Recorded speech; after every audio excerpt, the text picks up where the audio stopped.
3, 2, 1. And we're live. Welcome back to the show, guys. We're in Vegas right now. And of course, you know when I'm in Vegas, I got to see the top dog himself. Coach Reg in the building. The notorious one. Coach Reg Adams is back with fresh. What's going on, brother? I'm glad to see you back in Vegas, man, in the 702 and the 725. Always, bro. Welcome back, man. Appreciate you for being here. Thank you, bro. Yeah. I was here for the conference with Bitcoin, of course. Yeah. But I was on the plane watching your video, bro. The entire show, 4 hours long plus. Yeah. And you spoke about a lot of things in there that was fucking amazing. About the current dating market, about money, about bossing up. So just real quick, bro, because obviously we're in a dating game right now ourselves. Yep. We date every single day. And most guys are suffering terribly, as we talk about on our shows. Now, can you tell them what it's like right now dating? Because they might have an idea, but they don't know the actual real of it. Yeah, they don't know the real. They only seen a small part of it. Yeah. And a part of what I do is try to show them the big picture. In which that's where they try to argue and fight and disagree, and they try to fight me. That ain't true, and that ain't. I'm like, well, because you don't see it. You know what I mean? Like you don't have access to this part of it, and that's what builds in the frustration. That's why you have a lot of frustrated men and women out here trying to figure out what dating is and how to make it work for them, but they're missing key pieces. And the pieces that I try to give them, sometimes I got to put behind the paywall because it's rough. It's rough. Because if I told you on the regular show and showed you, dudes will melt down. You know what's scary, coach? So, sometimes, right, I'll be with a chick. Yeah. And we're just vibing, I already smashed whatever, so it's cool. Yeah. Telling me the real. Oh, yeah, this guy gave me this, offered me this. And I'm like, man, you capping. Let me see your Instagram real quick. Yeah. Bro, I kid you not. I see your DMs. Blue check mark. Blue check mark. Blue check mark. Right. Then it's like Dubai, France, rent, car. I'm like, wait a minute, why are you with me? Well, then I remember, there's only one of me. It's because it's an experience, right? Right. But those guys are offering them the world. And it's like, how do they choose who to date? And it's because either you're giving them what they want or you're that guy that actually is that guy. Exactly, yeah. So, women date guys kind of like they piece guys together. So that's what men have trouble with. They have trouble with understanding that you're a piece of a guy that they want a part of. You're not the complete guy. Yeah. And so women will go to various phases of their lives piecing guys together. And then eventually they might settle on one guy that gives them a majority of what they want from this. So she wants the security, protection. She knows you'll never leave. And eventually she'll settle for that. And you think you won, right? All you did was it was a war of attrition and she got tired, dating fatigue. She just got tired. And she was like, I'm tired of piecing 5 guys together. But coach, I have a good body, bro. Like I can get bitches. Right. I'm 6 foot tall. I got abs, bro. I don't need money. But coach, I got just bread, bro. And I feel like this is the only way. And I think, forgive me if I'm wrong, but like I think nowadays, you just have money, you're better off than having like only a good body. Right. Or like only mouthpiece. Because nowadays, bro, the meta is pay for play. Listen, that's hard for men to accept. But look, it's always been pay for play. We just entered into a time where romance was put into it, and you could get a woman to be like, "Hey, I feel good around you. I feel safe and secure, and I love you." So they think that's the end all be all, but that's not gonna keep her, right? That got you, and she looked for that, but she might eventually say, "Well, we need to eat." You know what I mean? I need to pay my rent. There's some bills due. And that's why she might seek someone else and practice what they call hypergamy, right? Which people are trying to explain. She might practice that, and then that's when you get hurt as a man, right? And then you're like, man, hey, what happened? Yeah. She dipped on me. She said she loved me, and I loved hard, and we were together, and then bills were due, and then she dipped. She experimented. Or she went with a rapper or athlete or whoever. She got seen with CGA. CGA put hands on her hips. How did that old ass ninja put hands on her hips? So that's when they're seeking answers, and that's where we come in. Yeah. And this space has been like that, but where guys have to really understand is like you'll have one element. You can't just depend on that element to keep her. You can attract her, but to keep her is a whole different skill set. So when I was a little bit younger, right, in Barbados, obviously I was not the most handsome guy. I understood that, but I understood positioning and environment. So what I would do is I would say, all right, cool. In school, I'm the fool. Right. But on the beach, I'm a leech. Let me explain. So now on the beach, it's tourists from all over. Germany, Canada, US. and they come for sand, sun, and sex. Yep. So I'm like, all right, cool. If I'm on the beach, nigga, and I'm me, I'm just here. I'm in the right environment to capitalize on what's happening. That's right. So guys that are young, man, especially here in America, how can they prepare? Because I feel like sometimes they're mad because they're not getting what they want right now. They're 21, 18, looking hard, like girls are dating older guys. What should they look forward to, or how should they prepare to move forward? Well, it's a long game. It's a long game. I was just talking to my son. He just graduated from high school. Shout out to him, man. Shout out to my son, Brooklyn, in the house. He graduated from high school last night. And we were talking about time. And I said, man, you're going to look up and you're going to be 23. And then you're going to then look up and say 30's right around the corner. So that little space in time where young men think they have an advantage, they got stamina, they're young, they got great bodies without doing much. They can eat Doritos and Takis all day and not, and keep a great body. And they have their peer group. They're around young women all the time. They only see a portion of that, and they think that time is going to be long, but it's going to be short. So you might get disqualified out if you put all your eggs in that basket of, I'm going to be young and attractive and be around attractive young women. That time's going to run out. But what happens is then you got to have something else. Coach, remember all the guys, the jocks in school? Yep. Football team, basketball team, all the girls. I'm like, damn, only that could be me. Yeah. Then kind of find out 10 years later, they got 4 kids. Yep. Got a job at Walmart or Target. Yeah. And it's like, wait, isn't this the guy that was killing it? Yep. But the nerds, the guys that were focusing on school and hustling, bustling, couldn't get no girls. Now they're at Meta, banning your account. Yep. He said banning your account. Yeah, for real, bro. And they got pulled, and it's, the revenge of the nerds. There was a movie back in the day. That's real, because people peak in high school, and you still hear them at 40-year-old talking about how they peaked. And they were like, I was the man back in the day, and I was that guy back in the day. But who are you now? You know what I mean? You old, fat, you dressing still like you're 19 years old. You know what I'm saying? They still dressing like a 19-year-old, talking about old war stories of when they was that guy, but they didn't transition out, or they're married and stable. So men live a different phase of life. Yeah. Some men they struggle at the beginning, and then they kill it in the end. Some men peak early, and then they got their own child support for 20 years, right? Ooh. Until they're 60. So, they had all the girls, now they're on child support, and they had to slow up a little bit because that child support money was gone. Now they can't afford to date. So there's different lanes for different guys. But what I think guys are doing, the young guys are quitting because they're like, I'm already out and I can't win. I'm like, bro, look, you can win in one part of this. You just got to decide what part you want to win. Do you want to give up your 20s and lose long? Or do you want to be, build yourself up to a point where you boss up, and then for the next 30 years, you were women that you've always desired, but it might come at a price. Coach, you made a very important statement there. You said, boss up, pay the price. Yes. Either way, you're going to pay the price. You're going to pay some way. Let's talk about what's happening now with AI. Listen, I am freaking out. Listen, I got money. Yeah. I'm freaking out because I see what's happening here. I was at inauguration a couple months ago. I met some of Elon's top guys. I was at a meeting in France, the billionaires. It's all the same rhetoric. Listen, we're going to put AI in every company by 2030. We're going to do this whole rollout.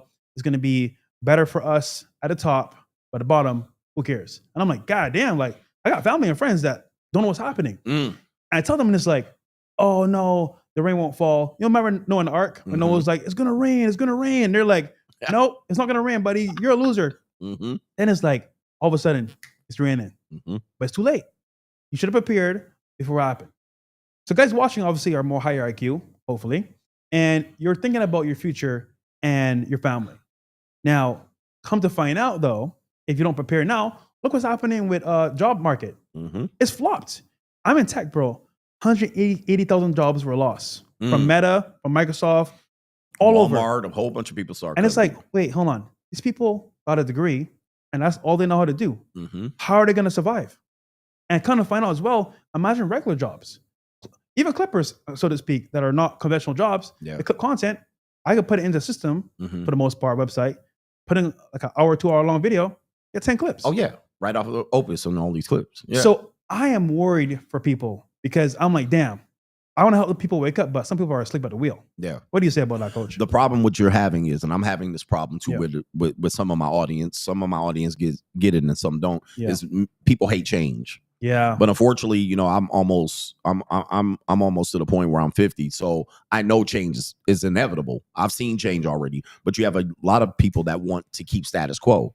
So they think that things are going to remain the same. All they have to do is to better themselves in an old school way. I'll just get a degree and I'm gonna let that degree ride. Well, man, dude, you know, people that are winning out here, they necessarily don't have degrees. They're finding a way to be innovative and they're using change and the tools, AI, crypto, technology, internet, YouTube. So we check this out. Yeah. We saw a day where YouTube was a hobby. Now these streamers are earning $1 million a month. Career, bro. And so what'll happen is you have people that say, that ain't a real job. Okay, well, look, I just saw 106,000 black women get laid off, you know, right in April. And those were real jobs that required degrees. So then when you say, well, this could be a real job for you. Well, not everybody's cut out to be a streamer. Not everybody's cut out to use these tools. Understandable. I get it. But don't say I didn't warn you because this day was coming. And let me tell you something. Let me add this because this is being reality. 70% of the things we use today, every day, didn't even exist 20 years ago. Facebook, Instagram, Twitch, YouTube, DMs, phones, smartphones. I got 3 smartphones, remember? Yeah, you got 3, bro. I got 3 smartphones, you know what I mean? And one to stream on, one for the JUCO. I got my vlog camera for my regular phone. And I got my phone right here. Yeah.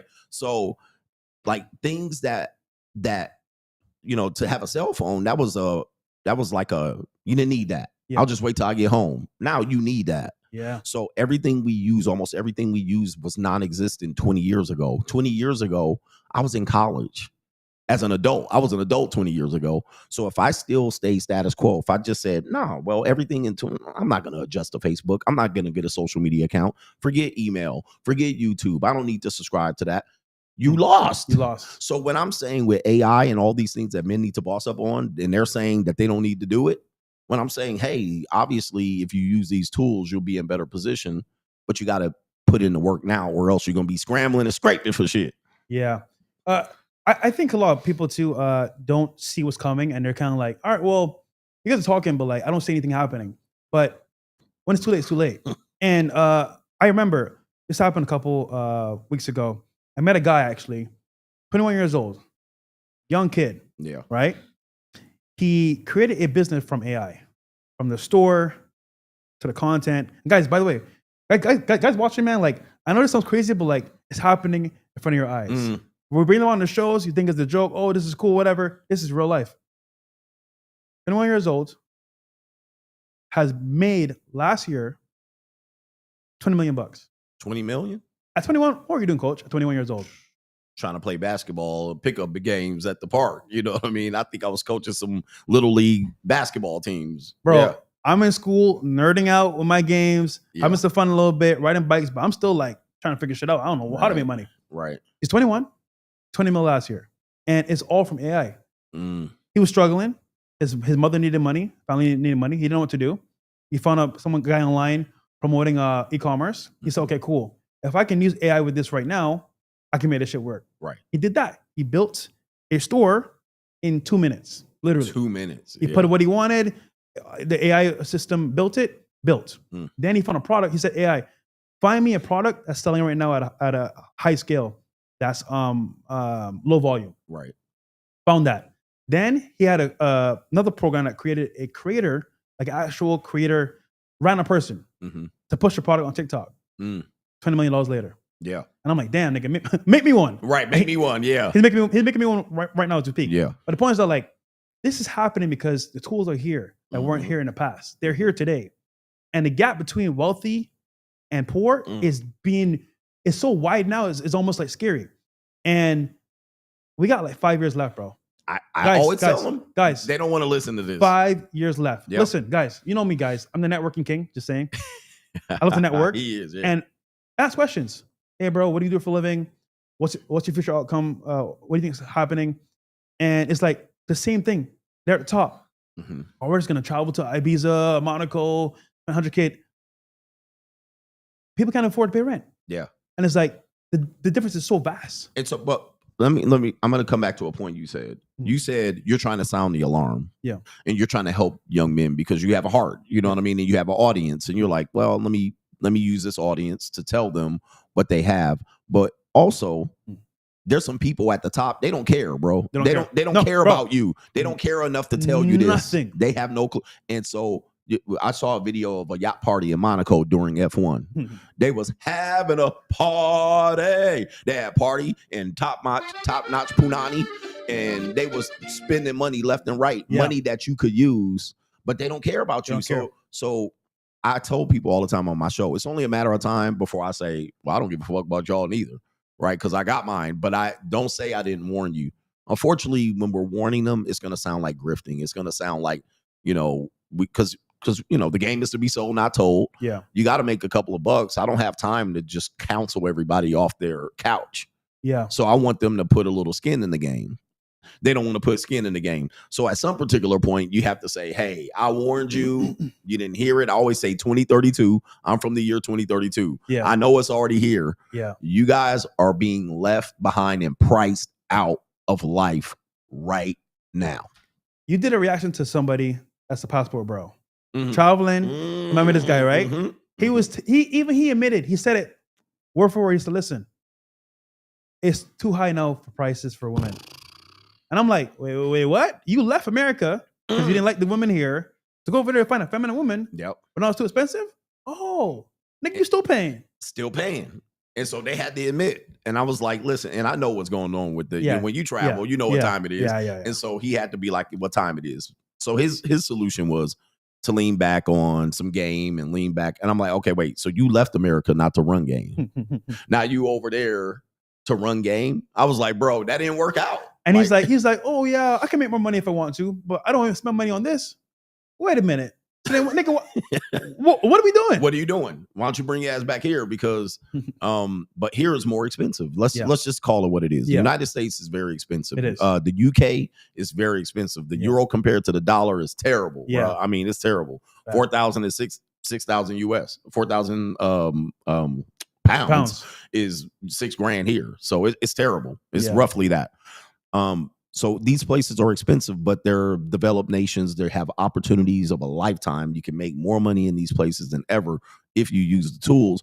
But when you're getting priced out, people will look for solutions. Let me go somewhere third world. Understandable. And compete, it is what it is. Yeah. You got to go there. But I said in 2022, when there was kind of the hype of the passport bros, I said, they're going to adjust on you too. They're going to make it difficult for you too, because especially if you're putting cameras out there and say these women are easy. Well, they got internet too. They got Instagram too. They're going to find it. And then if you tell everybody to come down here, you just brought in more competition financially for you. So now they're there competing with you, who was there before them. And now the prices will go up. This is all natural. And again, change. I think men, they struggle because they don't want to change. And it's hard for me to tell people that, but men don't want to change. They want to keep things the way they were for them to win. Unfortunately, that's not how the world works. When you're almost 50, you figure out real fast the world don't work like that. So I was in Jersey City with my boy Gary, right? And I met a guy that is 6-7 years old. Older guy. He's from Barbados, actually. Yeah. Funny enough, small island. He mentioned to me that like dating is not what it used to be. And he's older. Never watched any RP videos, never watched any of us ever. They read a book, just pure experience. He's like, women escorts nowadays just want to take it for your money. There's no love anymore. I don't know what to do, but I'm gonna stay to myself. I'm gonna just live my life. And I'm like, hold on a minute. This sounds familiar. And it's funny because even he can see what's happening, and he's an old man. Yes. So young guys, I'm like, yo, guys, it's cooked, man. Yeah. Obviously, I'm not saying every girl is gonna cook you, right? But the majority are gonna cook you. Yeah, I mean, and they can. They can. That's the point. And so, like you were saying, the one girl has DMs here and there. Yeah. These are just options for her to piece a lifestyle together in their 20s. We tell men that all women between 20 and 30, they're going to be broke. Yeah. Let's call it what it is.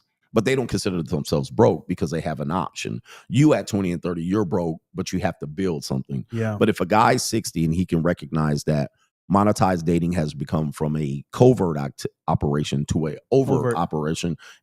No, there's no shame against a woman doing this, and they will do it. And then when they want to find someone else to settle down with, they'll transition out of it. I got a show tomorrow of a young lady I talked about today. Yeah. I'm gonna blow my audience's mind. Pause. But it was a young woman today that was married to a YouTuber, and she came out. Oh, we were married, 4 kids, blah blah blah. But somebody did some recon on her. She used to be an escort. Yo, I remember when niggas gave me a lot of slack, right? Sorry, a lot of shit for smashing this woman that was an escort. And then I was like, wait, y'all niggas aren't smashing, because I would wager, if not by activity, but by actions. Yes, where like it's online, they're all fucking escorts, right? And it's kind of like you're telling me that because I smashed your escort, I'm a bad person. Right. Nigga, what? Nigga, you probably smashed one yesterday. You don't even know. You don't even know. So to me, it's like, if you're gonna be in this damn market, it is what it is. Fellas, times have changed, bro. Right. Women need money. And it's funny, they'll find a guy, guy's like, all right, I'm done with you. No, she in the streets. What does she do? Back to the lifestyle. Yes. And let's say it's her last iota of hope to make some money. OnlyFans or escort. Yep. That's all they have. They got no skills. They don't have the skills, but their skills are their body. That's what they were born into. Yeah. And we have a lot of thirsty men out here.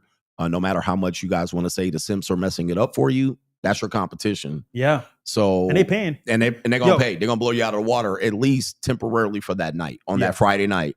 Now she'll come back on Sunday night after she get ran through more times in the Why'd damn you flake on me, tunnel. coach? Why'd you flake on me? Why she flake got on paid, me? nigga. Yeah, somebody came in with a bigger, better deal, and that's been a part of what the space has been telling men, that women do this for years. By the way, for years. But now when I tell you and show you, well, I got her for free on a slow Tuesday. You got her on an off day. All right. But what is she doing after that? People have to understand Gen Z women are completely different from millennial and boomers and Gen Z. I'm sorry, Gen X, because I'm Gen X. But Gen Z is a different breed. They are on some different time. They on the demon time. Bro. They on demon time, man. You know how I know it's bad? I had a chick over, right? And we're just vibing, whatever. And she's like, I gotta be honest. I was like, what's going on? And I was like, just say what's up.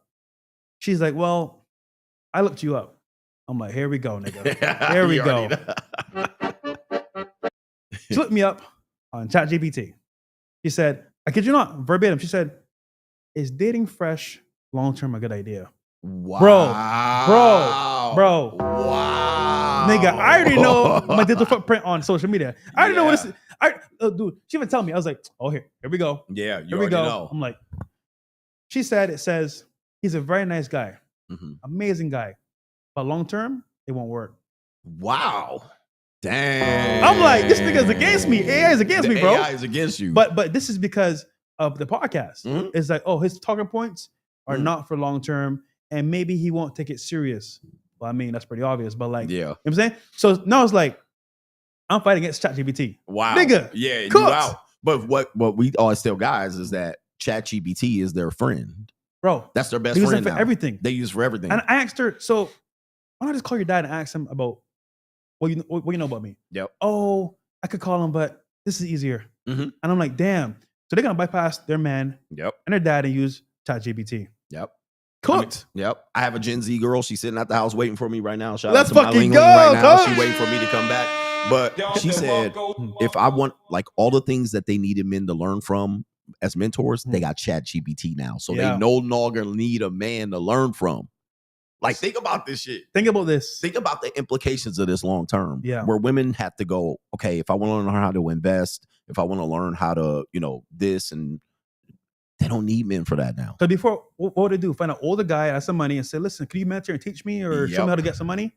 And he'd be like, all right, I'll show you a thing or two. Yep. Now they do a full proof plan on ChatGPT A to Z. I'm like, God damn. They don't need a man for that. Bro, I had a girl come in from overseas, right? She's like, all right, I want to live in America. I'm like, shit, well, figure it out, nigga.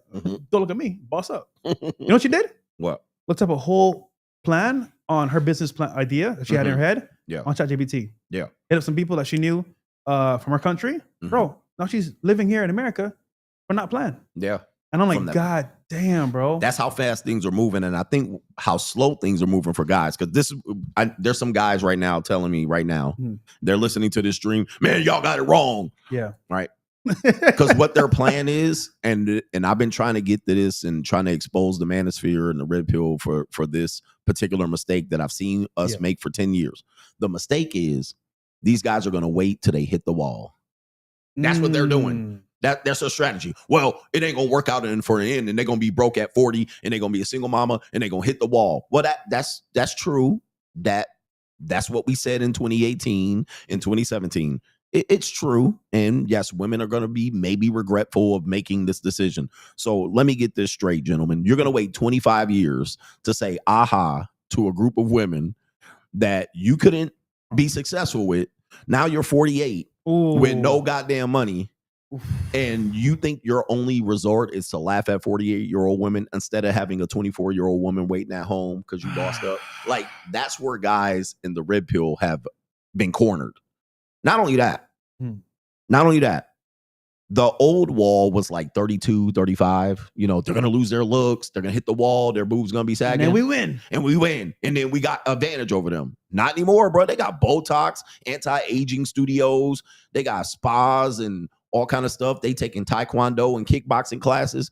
If you look at the 40-year-old women now, they BBLs and tinny implants. Bro, I met a 43-year-old. Yeah. Nigga, keeping it real, I can tell how old she was. Mind you, she had stem cell done on her body. She had a full like lift or whatever. Bro, she looks like a fucking 28-year-old. Exactly. And I'm like, how much niggas are on that ass nonstop? And I'm like, bro, you think they're worried about you? Please. It's laughable. So the women that they hear complaining on the internet are women that are looking for goofballs, right? They're out of shape, single mom, and this and that.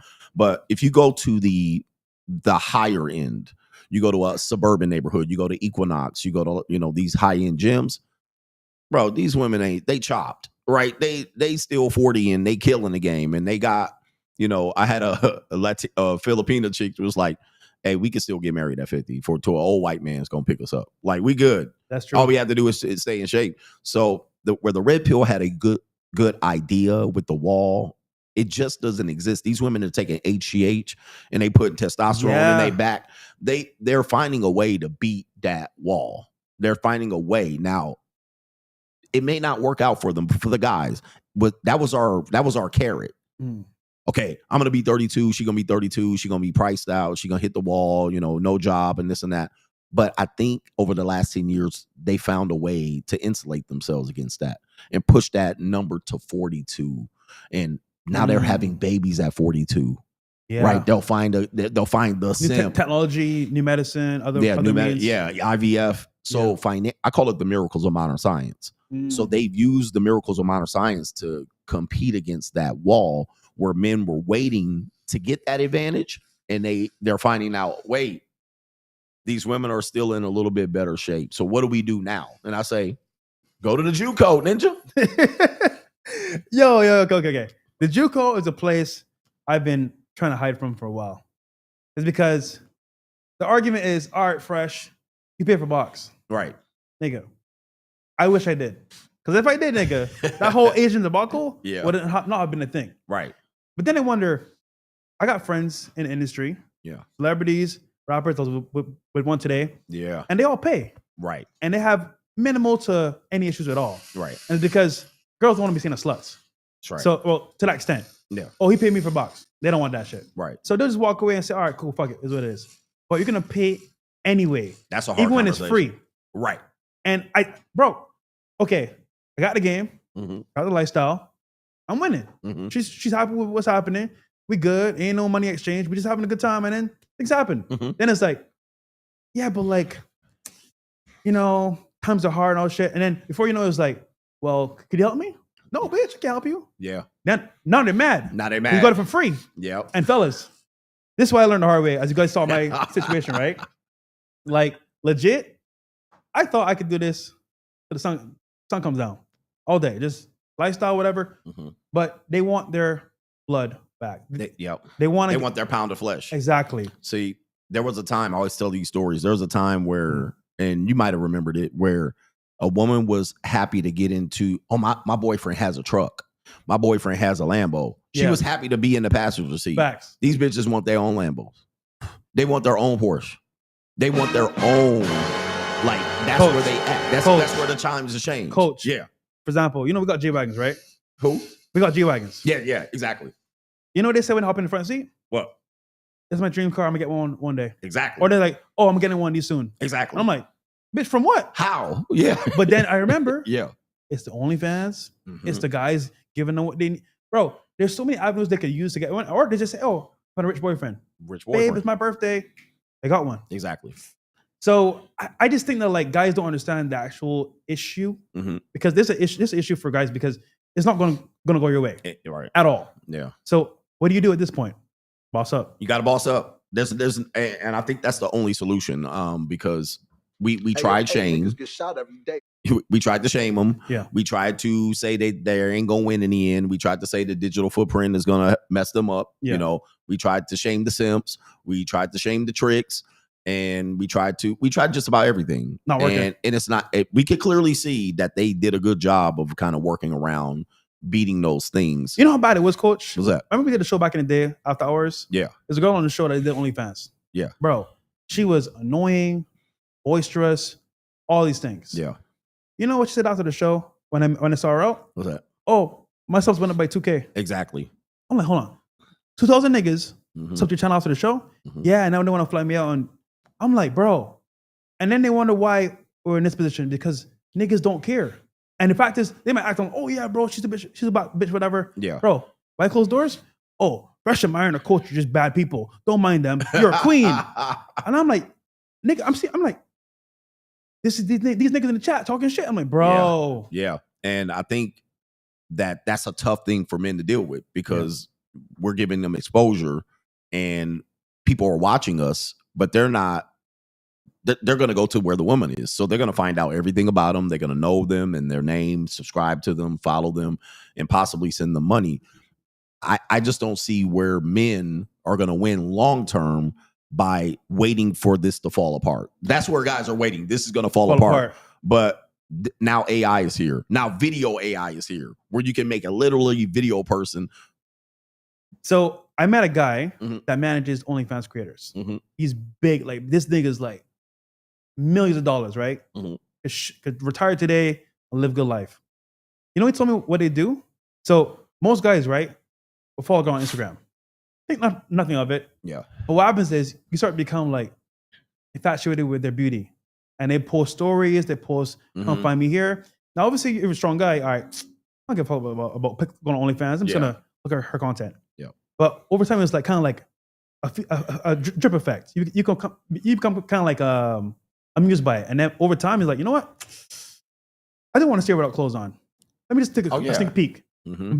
Before you know it, bro, you're sub to her OnlyFans. Exactly. And it's over. It's a now you're a slave to her. Yeah, exactly. And now you're a slave to it and a slave to your lust. And we do have a lot of men trying to figure this out. Yeah. It's just that I tried to help them for a certain amount of time to figure out this is how you improve your position to be able to overcome it. Yeah. And I saw that a lot of guys were stagnant. They were just, I was just going to wait till they hit the wall. But I think what they don't realize is that the average everyday woman, whether she reaches to monetize herself via social media or monetize herself in employment, whatever it is, the modern day woman doesn't look at men as what they used to look at them as. All right, he's going to be my end all be all, and I'm going to depend on love. The only way you can do that, and I'm going to give a guys right here, the only way you can depend on that is if you see a woman grow up with her from junior high school through high school, and you see her through college, and y'all love mates, which is the rare. That's the rarest. Yeah, that's a lost art. Yeah,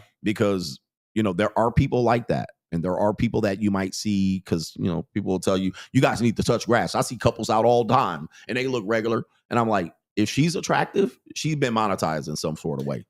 So what do you do against that? Coach, you know what's scary? So like this topic that we're talking about right now is kind of like forbidden because it's demonetized, shadow ban. But then I wonder, okay, at what point is the shift going to happen? And then I realize it's never going to happen. No. Never. It's never. Because I realized our space hit a ceiling. When they brought when Andrew Tate blew up, and he was the face of RP, it was like, oh shit, we're not mainstream. But that was not a good thing. It was bad. I said it then, and people call me haters. Yeah. They was like, you hate no Tate, you jealous. And I was like, nah. I was like, that's about the end right there. Because when they saw the influence that was upon the young generation, they said, fuck no. This will never happen again. Actually, I got a friend that works at Meta. He can't help me with my page though, but he told me about what happened. And what happened was that like they saw someone that they didn't want to become big, trick the system. Tricked it. He literally flooded it with content to maximum potential. Which was brilliant, by the way. Dude, genius. Brilliant. He became the most Google man in the world, literally overnight. Overnight, within a 6-month period. But flooding it with clips and all this stuff. And they made sure to put in the algorithm so that it never happens again. So that means, bro, this whole thing about, we're going to survive and conquer. No, bro, it's cooked. Yeah. I mean, it was, I tell guys, people are like, who's going to be the next star in this space? I was like, they won't be. Bro, I don't want to be a star, nigga. Yeah, I want to make money, what happens, live my life, and help some niggas that want to be helped. Yeah, but a lot of guys are still like, because I get them and they're like, I want to be the next peer. I got something to say. I was like, you got something to say, if you got something to say, you ain't about to make no money and you ain't about to get no push in here. You can do your reaction videos with little to say, right? But Andrew Tate was the last. Kevin Samuels kind of had that rise, and then Andrew Tate and Pearl. But you see what happened to them. I mean, you see what happened to all three of them. Unfortunately, you know, they lost traction, and they ain't letting nobody else do it to the point where this is how they got us. Everything that we said the last 10 years, you can find anybody, celebrities, washed up athletes. You can find rappers, former rappers. They're saying the exact same thing. Bro, yes. They're saying the exact same Paul thing. Pierce, all these niggas. I'm like, wait a minute. Yeah. Sounded just like Myron been saying this. Gil Arenas. Coach been saying this. Yeah. And so I'm looking at it like, oh, they basically what I call cherry picked the best stuff out of our space. They cherry picked it. Yeah. And now I can't scroll through Instagram without seeing, you know, any podcast. Anybody is saying exactly what we're saying. So when the talking points have been ended, now all of those talking points are common conversation amongst the people. What are you going to bring new to this conversation? But maybe some experiences. Yeah. So that part of it, when I say the RP is dead, that part, that organic growth got pushed over because people saw a competition to get to the top and a race for the bag with Kevin and Andrew and Pearl, right? And you guys fresh and fit. That was the peak. Now we're at the crest and we're at the downside where everybody's adjusted against us. When Andrew blew up, he blew up with middle schoolers and high schoolers, right? So Kevin Samuels blew up with middle agers and up. Yeah. Andrew blew up with junior high schools and high schoolers that are now young men going to college. Yeah. And now here's the problem with that. When they saw that, they saw a avenue to reprogram people. So now the social media said, now we know what to give as an alternative solution. So you'll watch an Andrew video or you'll watch my video or your videos.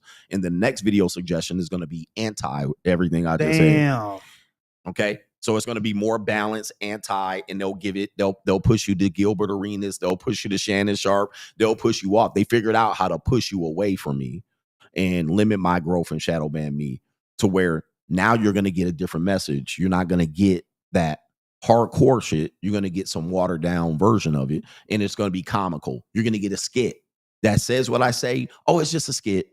So the conversation is going to be muted a little bit. And it's going to be hard to pull more guys in by giving them hardcore truth, because then you're going to get a counter argument that's going to be reprogrammed. You're going to get a reprogrammed version of it. So let me ask you this question, Coach.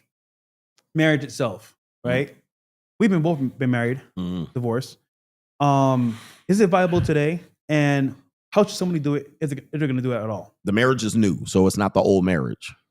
Okay, so that's what guys have to understand. That old marriage where the woman's going to be dedicated to you and grow underneath you, even if she's a stay-at-home wife or a mom, she might have come from a monetized profession, bartending, waitress or something like that. So she's monetized. So she may end up being your stay-at-home wife or mom. But the new marriage is partnership. So women don't want you to be the dominant. and her the submissive, they want be a a little friend. bit. They want to be friends. My friend, my yes, best my friend. special friend and my best friend. But on the side, what you're going to find out is that partnership is her buy-in from having to be you responsible for her. So when a woman pays in, she pays in a variety of ways, just like we pay in a variety of ways. But a partnership is her saying, "You ain't my daddy." Okay, you can't tell me when I come or go. Damn. You can't tell me when I, go on a girl's trip or not. So that's what a partnership is. And if you do want to get married, it's going to be under the auspice of a partnership instead of a husband and a wife. And when we get 5 years, 10 years down the line, it's just going to be partnerships. It's not going to be this submissive wife. Doesn't mean she's not a submissive, because there's a lot of women that want to be submissive, but it's not going to be this, okay, I'm going to wait for you to bring home the bacon and I'll fry it up. Yeah. That's dead. They want to still work. They want to still be out there, and they want to have the kick I need it too at the same time. And also they're having their fun up front now. 21 to 28. They say all the time, listen, yeah, I'm young. I don't want to marry now. Yeah. Around 27, 28, I'm going to retire from this a little bit. Yep. I'll find a man. And but then they've already been used and abused. So you're getting a used up, unless you followed them through junior high school to high school, you're getting a reclamation project, which is for some men, they're fine with that. Well, I'm not saying that's a negative, but that's what you guys have. That's what you're gonna have. You ain't getting nothing fresh at 28, right? You ain't getting nothing fresh out of the box. Oh, but brother, this guy stinks. That's what they said to me. And here's another thing, which I've always, I challenge the men's idea. I say, okay, you want someone submissive to you, right? Mm-hmm. Do you want a 50-50 relationship too? Yeah, she should pay into it. How is she gonna be submissive and you 50-50? It don't work. That doesn't work. It can't work. That cannot work. That is impossible. That is a low probability of you finding that, especially in a younger woman, that where your inability to financially provide for her means that you have to share in expenses. She ain't gonna be submissive to not much. Maybe in the bedroom, she might be into some submissive stuff like that. Yeah. But in terms of her being submissive, but you require her to pay into it, Coach, impossible. Now, we have experience, right? Mm-hmm. That most guys will never have or will never be privy to. Mm-hmm. Now, more often than not, if a girl has a boyfriend or husband, I don't fuck with her. Yep. Just out of principle, I think that's bad juju. Call it what you want, bad karma. Right. I don't fuck with her. Here's the problem, though. Sometimes you don't know. So this happened to me like 3 months ago, right? I was with this Russian chick, beautiful. Like, I got billionaires that want her, bro, that know me. Like, oh, bro, put me in a good world for me. They don't know I'm fucking with her, right? Yeah. But it's like, she pulls up with me, have a good time, whatever. We go home and do our thing. Mind you, the whole time, she got a man. I don't know this. But I see her going to Bar Harbor, getting fucking Louis Vuitton, all this stuff. I'm like, nigga, she ain't working no fucking job. Right. Who's paying for this shit? Gotta be a man. So then one day she comes over, I'm like, yo, like, let's keep it real with me. Like, I don't want to get between you and your man. Like, what's going on here? He said, oh yeah, I have a guy, but he doesn't care. He's paying the bills and I'm happy. I can do what I want. I was like, what? Yes. Bro. And you know what's crazy? She even said to me, you want your rent paid? I said, fuck no. I don't want a man pay my rent. But if she says to him, like, oh, my friend needs his rent paid, he'll go do it. Yeah. Bro, and this is where it got fucked up, right? So I'm like, this is kind of scary. So there's a party spot. I won't say what it is because I don't want to put anybody in the doom. No, but like the party spot in Miami, right? Huge party spot. All celebrities go there. I'm there with some friends, right? On a yacht. She's there for her birthday. Bro, they're having dinner. Her man is there and all her friends. So her man's paying for her and all her friends at the table. Mm-hmm. I'm like, well, he's a nice guy. Shit, not me. Right. And she texts me like, hey, are you here? I'm like, yeah. How do you know? I saw your story. Oh, yeah, I'm here with some friends. I was like, pull up. He said, I'm at dinner with my girlfriends and my man. I'm like, oh, no. I'm straight. So, oh, no, don't worry. Bro, she tells him to go home. Dude, he pays the bill and goes home. And I'm like, yeah. Get that Undertaker belt. Bro. Yeah. And it comes on a boat, tells her friends bye, and chilling. I'm like, dude, I feel like, because to me, bro, like, obviously speaking, I'm still a man. Mm-hmm. And most niggas don't care, but I'm like, damn, like, there's other girls that are single.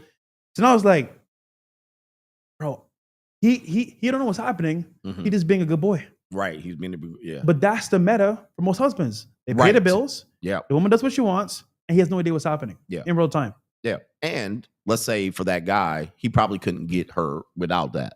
True. He couldn't get access to her. He's a nerd. So there you go. So he couldn't get access. So he's taking what he can get. This is kind of what I say. Men will have to deal with partnerships. They'll have to settle for this if they want this, or they have to be that guy. That people will lean on that. They have to be that guy. Okay. Well, whatever that means.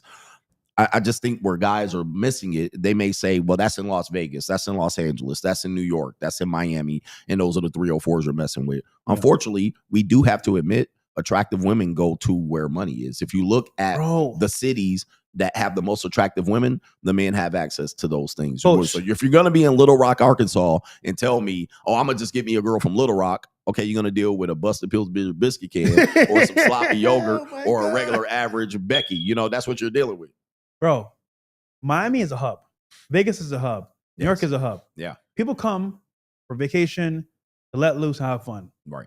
You know how many girls from Minnesota, Illinois I met, Michigan I met? And I'm like, oh, these are some nice white girls. Yep. But they get on a yacht, twerking, fucking niggas.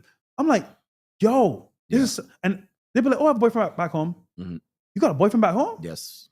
So to the argument like, oh, bro, my girl's from so-and-so, she travels sometimes, it's fine. Bro, the girl's not global. A flight isn't that much money. She can get flown out from a dude. Yep. $200 is nothing. Nothing. She's here, fucked, and then back to you. Mm-hmm. And it's like, how do you ever combat this?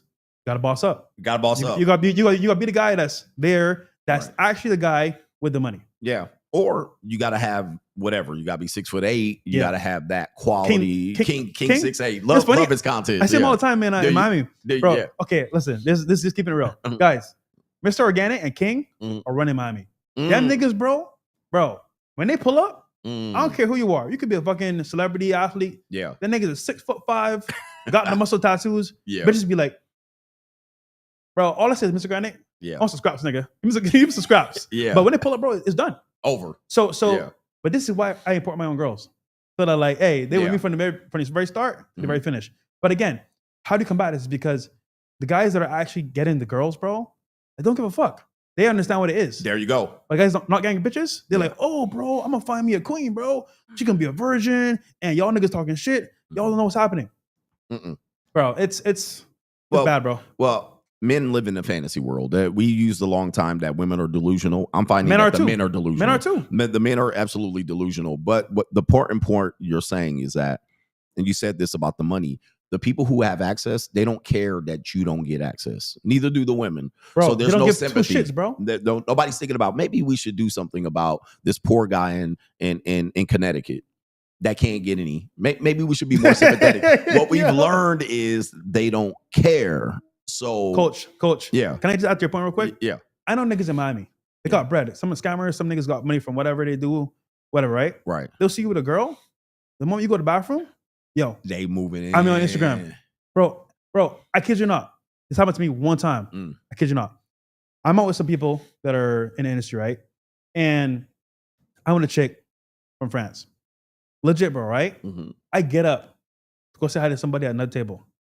Some guy I don't know that I don't know where he's from, New York, whatever. Yeah. Is fucking in love with her or whatever, right? Comes to the table, like behind my table, no one really sees him. Yo, take my Instagram.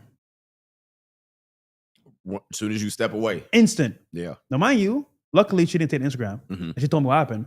I'm like, who? I look in the corner. I know the guy. You know him. I actually know him. Yeah. And I'm like, we're not friends, of course, but like, that just slammed me because like, if he's with a girl, look at her. Out of respect. Yeah. But niggas got no respect, bro. No, not out here. They're dogs, bro. Dogs. Dogs, sharks. I call them. They got sharks out here. It's like Jaws and piranhas out here. Thirsty, bro. And they don't care. They don't care. I have things where I say I don't mess with married women. You know, I'm like I have that principle. Yeah. Because I don't have time to be trying to deal with your baggage and bring that in. So I'm like, if you married, I'm not trying to talk to you. Yeah. I don't care how fine you are. Might be something that want to kill you and shit like that. Yeah. They ain't coming in my house and following me, tracking me down. Because they'll track me down. Right. I don't have time for them to follow me. Air tags and all that shit. You never know. Yeah, for scary, real, bro. Yeah. Scary. And then these women share their locations and drop their locations. Oh, I'll drop their location. So I don't have time for this. Shannon Sharp. Yeah. So that's how they get got. And most guys don't realize this. They're just hoping it's not like this. or they're hoping they're going to go to a location where it's not like this. So I'm going to get a rural girl, small town girl. I was like, they got guys. I've flown in girls from small towns that had 100 people, and they will get on the airplane. They will drive from Wyoming. They'll drive from Cheyenne, Wyoming to Denver, get on the flight, and come through for a weekend. Yeah. And they'll have a whole guy. They'll tell their whole family, I'm with so-and-so. Go back home, and they dating somebody else. They'll go on regular dates. And I'm like, what? So when we tell this to guys, they're like, well, y'all tricking. And it's because y'all leaving with your wife. And I'm like, bro, it's sad. And these aren't highly attractive women. These are regular women. The regular smegglers. So the marketplace is lean to that, where guys are going to say is they're going to wait that out. And I'm saying, unfortunately, people lied to you, sir. Yeah. People are lying to you to say that you're going to gain an advantage by waiting out, or they'll say things like, we need to bring back Sharia law, or we need to bring back, we need to change the Islam. It ain't going to happen, guys. That's a pipe dream. And you're just raging at this point. What I want you to understand is, as a person that has been put in a position to have an audience of men, I'm trying to tell you what it is. And like you said, it ain't changing. No. I don't think we go back. Too far gone. Too far. Yeah, we're too far gone. I would argue now that, like, look at it from the standpoint of like people that have access. Mm-hmm. They ain't giving up. I worked so hard to come to this point, make money. Mm-hmm. You don't care about your bitch? Right. No, nigga, she's my bitch. She mine. And then women, I worked this hard to get a degree, get to this level to settle for a nigga like you. Bye, peon. Why? And it's crazy because enter in AI. As far as good. You mentioned this on your show before. Yeah. Imagine a woman that's independent, boss babe, as you want to call it, successful, can have her pick of the litter, has options, but she bought a house. You know where I'm going with this, right? I know where yep. And if you bring in AI into the equation now, lose her job, what does she do? So the smart investment as a dominant female to buy property, to do this and that, if you lose your job, what do you need? You're gonna have to go find them resources. Back on them knees. You're going back on them knees, because you got to look like they said, more single women own homes than single men. Like you were talking about that. Look, that means she has a 30-year mortgage. That's what that means. That means if she's 30 and she bought a house, that means she's gonna be paying that mortgage at least till age 60. She got to work. So she got to work. So where does that put you? Where does that put you in terms of waiting for her to say, oh, feminism lied to us and we'll bow down? And no, she's now monetized. So monetization doesn't mean she sells leg out here. That doesn't mean that. Yeah. Monetized means she has a dependency on money, where she will have to find ways to earn that money. Not if they are buying houses, she's going to need to earn money. So that means she's debt servitude. That means she's going to have a need. Where does that put her? So, coach, there's only two paths I can see here. What? You find a man that's bossed up, like actually help pay the bills if he wants to, or she's back to the streets. Like, there's no, what do they do? So if you're waiting for them to cover it up and say, oh, I'll settle for you, nigga, you still broke. You still broke. You can't support anything. Right. So she ain't going to you at all. She's going to niggas that got money, or the niggas that want to pay her for sex. Right. Or something like that. Something like that. But guys will still deny this, but they'll say there's an 80-20 rule. Like, wait, what? I did a show called The Red Pill Conundrums. Yeah. And I said, guys will argue against, they were arguing against what we're talking about right now. They going crazy. But they will also say there's an 80-20 rule. Which one is it, Ninja? Which one is it? Like, which one? Are you going to deny what we're saying? Or are you going to keep coping and saying there's an 80-20 rule and women wait at dudes at the finish line? Or you're just going to say, I'm going to find one that doesn't do this. You can. I'm not saying you can't find someone like this, but it's going to be harder. Once she's employed, she is dependent on a greater amount of resources that most men can't provide. That's going to put her in a need position. That's going to erase all her morals, potentially. Yeah. I was with this one chick. We were talking. She was a fine Russian chick, but from London. And yes, she flew in from London. The man them. Yes. She flew in from London, which means in effect, this woman hopped over 6,000 miles to get on the plane to come see me. Yes. All 5'7" and 8 of me and all that shit. Oh, you ain't this and that. She hopped on a plane from London to Las Vegas. All right. So, but what she told me is we're having a conversation. She's about 26 years old. And the conversation of feed pictures came up. And I was like, oh, at the very least, you can sell some feed pictures. She said, already done that. Already done it. Yo. Now, this woman has a regular job in London. Yo. She has a regular job. She works. And she said, I did that when I was 21. 21. She already did it. And she was like, I already did that. I know the ins and outs of that. Been there, done that. So what guys are have to realize is that since women are monetized, they're going to explore as many avenues of monetization as they can. Now, not all women will do feed pictures. Not all women will do OnlyFans. But what's the difference between being a bartender, a bottle service girl? Coach, there's not much difference between those jobs. I'm gonna tell you right now. Yeah. Women will say, I just did bartending work. I was just a bottle girl. That was it. Yeah. Bro. Let me tell you, right, bro? Yeah. The meta for this. The meta for this is that like they'll start as a bottle girl or they'll start as a waitress. What happens is they get tips. And I know niggas do this in Miami for a living. They love bottle girls and waitresses because they're the easiest. Easy. You know why? $100 tip. Don't forget me next time. $100.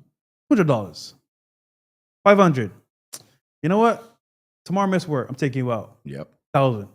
Think she gone. Gone. Bro. And, finish. And all of them get those opportunities all the time. Now all of Boyfriend, them might not take it. Husband, and I tell this all the time. You could stop 10 requests. Right. But 100? There you go. Nigga. Dude, you might find it could be a celebrity that you always want to meet. It could be a guy that's 6'7". Yeah. It could be a guy that's just like balling in crypto money. Yep. It just takes one offer that's like, damn, my nigga broke. This nigga not doing, man, fuck it. Right. I'm going over here. Yeah, and for me, who's exceptionally handsome older man, right? I'm a handsome older guy. So a lot of women will be like, all right, I'll go. Now, if you're in shape. Pause. You're in shape. Yeah, I'm in shape. Yeah. Like, I got a good looking face, balls, but they're expecting these old guys to just be old, worn out, hairy backed, and just, all right, no, they ain't going to go. I'm like, no, they going. It's just a matter of time. You just wear them down long enough. They'll consider it. Now, I think the age for this, for the women to start considering this, above 21. But some women, depending on where you are, they'll do it at 18, 19. Shannon Sharp's girl, right? We had a girl on the show. Yeah. She's 18 years old, making her OnlyFans. I think she made her first week OnlyFans $3K. Yeah. And she made $100K before that from a sugar daddy. Yeah. So I'm like, bro, she's only 18. Yeah. Left her parents' house. I'm like, bro, this is crazy to me. It's crazy. But it's normal. I want guys to understand this because what they're saying is not many women are doing this type of thing. But I'm saying for you, just to tell you, I'm not bullshitting. It's happening. They're just not telling you about it. They'll tell you, this is what I tell guys to do. All right, take any woman 25 and up. Take her to the nicest restaurant you think you could take her to. And then tell me if she's going to tell you she ain't been there before. Ooh. That's a cool one. Damn, that's a good one, actually. Ask her if she ever been here. You know what I do, Coach? Ask them, where have you been to restaurant-wise? Yep. In this area. I live in a good area, right? Yeah. They tell me certain spots. I'm like, I know you didn't pay for that meal. That bill was $350, and that was just 2 drinks and the entrees. Bro, that's it. Right, $350. So then you take it past that. Women in their 30s, right, that are attractive, like that are what you would want. Take them somewhere or ask them if they've traveled. Oh, I've been to Tulum. I've been to here. They'll start naming places they've been. Monaco, Ibiza. I've been to Monaco, Ibiza. I've been to London and Paris and Who took them there? Now, sometimes their father might have taken them there. Or boyfriend. Or their boyfriend might have taken them there. They travel with their boyfriend. Sometimes it's even more than that. Where then guys will say, these women are lying. And I'm here to tell you, man, y'all can depend on that if y'all want. Yeah. But it's relatively easy in this marketplace because there's no shame for men or women to participate in this. Many people say, well, this is illegal or whatever you guys could come up with to cope to see if you can stop this. Where I'm finding is that men in this space are trying to find a way for them to overcome this, but they don't have a plan to stop it. Good point. There was a solution back in the day called Passport Bros, where they would travel overseas and say, okay, well, forget American girls, their waist. I'm going to go to Thailand. I'm going to go to Colombia, Brazil. But what's happening is everyone's looking for that solution as well. Correct. So when you have a supply and demand issue where like the supply is there, but the demand isn't there, it's good. Yes. Once the demand is there, the supply is there, everyone's going to that spot. So Colombia used to be a haven for guys. Yep. Back in 2015, 2016, it was bumping, but only for guys that knew. Yeah. And became mainstream. Now every girl wants to get paid, or they want to get like something in return for an American man. It's like they expect it now because niggas messed it up. That's right. So now the safe havens are being fucked up. You know what? You know what niggas are doing now? What? They're going to small islands that are remote and not saying shit no more. That ass, they're not going to. Yeah, right. They don't tell shit. anybody. Yeah, they don't tell nothing anybody. Yeah. So it's like, man, the game is rigged because niggas fucked it up. Well, we can say that, I love the Passport Bros. I have no beef with them. My philosophy kind of preceded the Passport Bros, where I said men go travel for culture, free agent lifestyle. That's fine. Kind of preceded the popularity of it. And then when I said, well, what you're doing is you're telling people where to go specifically. And you're telling them how it is then. So you have a guy that says, okay, I'm going to save up all my money for 3 years. And in 3 years, I'm going to go to the Dominican Republic. Where's the Undertaker bell? All right, hit the Undertaker bell. All right. Yeah. Okay, so let me tell you what happens. Okay, I've been to the Dominican Republic. I think I went 2018 or 2019, and by that point, it was cooked. All right, it was cooked. Now, if you go in there now, it's cooked. Now, I went to the Dominican Republic. I'm in the airport, and it's looked like the Soul Plane, bro, in Miami. Yo, it was filled with niggas. Coach, I was like, God, me and Myron, bro. Because Myron can tell me this later on, right? Yeah. Me and Myron traveling to, I think it was going to the UK or something like that, right? Mm-hmm. We passed by a terminal, fresh and fit. So what's up, bro? How you doing, man? Yeah. I'm looking like there's a bunch of niggas in this line right now. Yeah. I said, bro, where you going? DR? I said, like a Soul Train. Yeah. I'm like, what the fuck? Yeah, it looked like it was only niggas. Yeah, only. I was on big the plane. Niggas, small niggas, short niggas. Every type of nigga you could find, man. I went. The funny thing is, I went during it was a holiday. I can't remember if it was Memorial Day weekend. It was something going on. I saw NBA players.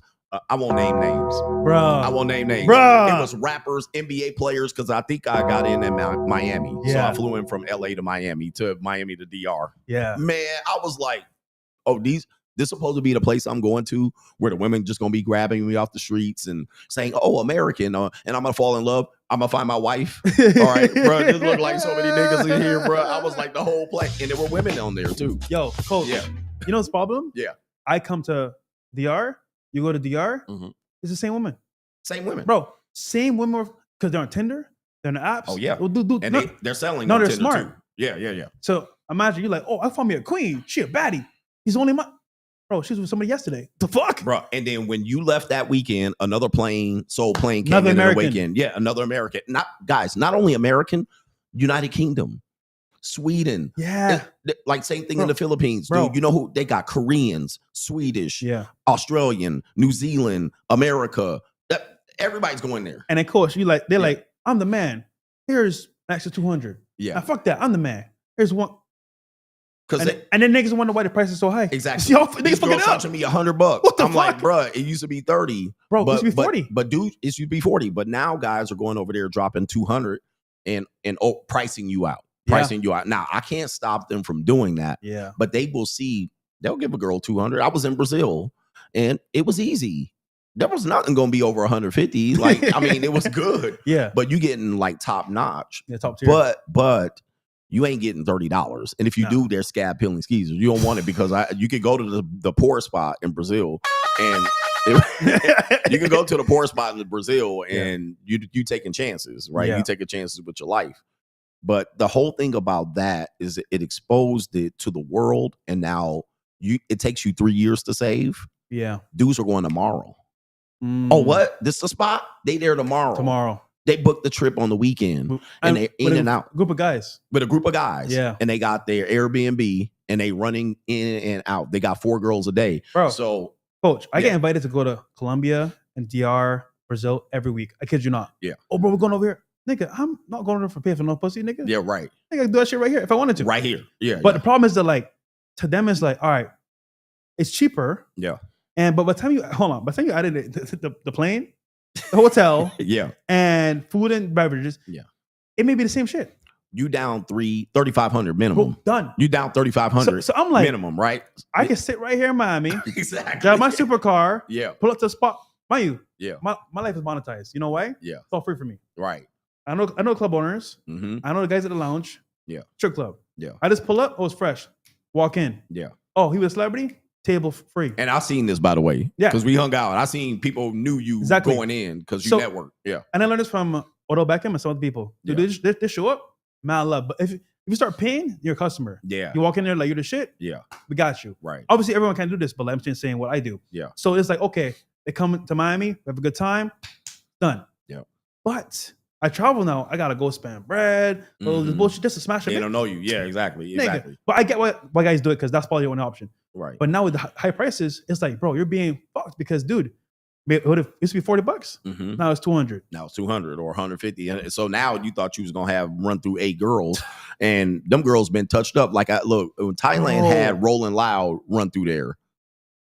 Yeah, they did Rolling Loud in Thailand. Really? Yes, that was about a year or two ago. It's cooked, right? But that was the place where you could go to find, to find the cheap. But since Lil Uzi Vert went through there, and all of them ninjas went through there, and what's his name, Travis Scott. Who are you now to go into Thailand? Who are you, and who has she been with, bro? Oh shit! Oh, so there it is. So November in Thailand. Oh damn, I'm gonna be there. Wow. Oh, really? That's actually Formula One here in Vegas. Wow. But I'm going to Thailand after that. So guess who I'm gonna be following up? Niggas, bro. That's how I follow up these ninjas. Cooked, bro. Yeah, it's cooked. But here's the other but thing. See, Coach, you know what I like about you though? Yeah. You keep it real. I keep it real. You just keep it. Hey, you give a actual issue and a solution. You still listen. This is what it is. You may not like it, but it's a hard facts. I like that. Right. Keep it real. And you can deal with it. Yeah. But I think guys are hopeful. And the other thing about it is, them women in the Philippines, Thailand, Colombia, they got Instagram too. Bro. They got Instagram. They got too. Tinder. They got Instagram. Yep. And they got other shit. They got other stuff. And they got Sugar stuff. And they got stuff that only sugar stuff in their language. Like, so when you get there, you go to Brazil or Colombia, you get on a site that only is for their locals. Right. So they have some stuff in Spanish and Portuguese there. And I think what guys are hoping is that they're going to go find a province woman local province woman that just speaks English, that has not with no American guy. I'm like, nigga, sorry to tell you this, bro. Right. Passport, bro, it's on y'all niggas, man. If your current girl talking to in Colombia, Brazil, speaks English, Philippines speak English, she's probably with an American guy before you. Yep. Guaranteed. And Guaranteed. Actually, I would argue that like a couple. Well, that's a red flag. Yeah, bro. If she speaks English, bro. I mean, the Philippines typically speaks English. Speaks English fluently, and bro. When I was in Brazil, some of the girls I was with spoke limited English, but I was with one that was fluent in English. Bro, she expert. And she was expert. So I love was you, like, Poppy. Yeah, she knew the whole thing. Yeah, she could speak to me like it was. She was American. Damn. And same thing with Costa Rica. I was in Costa Rica, and yeah, it's cheap. You can get what you want, but you guys got to realize when your plane leaves, another plane coming in. Guys, like the video, man. We got 2.3K here watching here on YouTube. 800 likes, and then on Rumble we got 1,000. Like the video, man. It's free content. So, Coach, listen. We give a lot of things out there that are truthful, from the heart, from experience that niggas don't have. And in your humble opinion, what's the solution guys can do right now? Because I can think of a few where, like, okay, you want to have a girl in your life, you got to boss up, nigga. Yeah. Like to have that as a foundation is key. Yeah. Without that, bro, all the game in the world and looks, it's cool. But nigga, someone else has worked on their wealth and will price you out in a second. Quick. So, the game, like a lot of the things that we leaned on, like game, it can work for low quality women. Yes. Right. You can get some strags in Atlanta and Memphis, and that's going to work. Women that never had fathers and ish like this. Issues. These people have issues. And pretty much all women got issues, you know what I mean? But these women got some extreme issues. Daddy issues. Yeah. They've been beat really by pookies. And they'll go with you with some game on that, but they know more game than you. They have way more experience. So if you had to take a course to learn your game, when you apply that on her, she had street game, real right? Your real life experience. Yeah. So you're having a problem. So I tell guys, number one, you got to boss up. You got to find your way out of the predicament that you're in. That's number one. Number two, you got to get rid of that red pill rage or that RP rage. That's dead.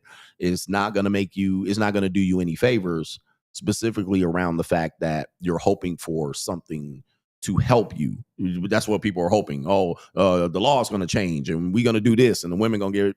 Coach, can we dispel something real quick? Yeah. When niggas say The father will save the women. The who? The father. The Sky Daddy? The Sky Daddy? Yeah, Sky Daddy coming. Wait, coach. Hold on. Yeah.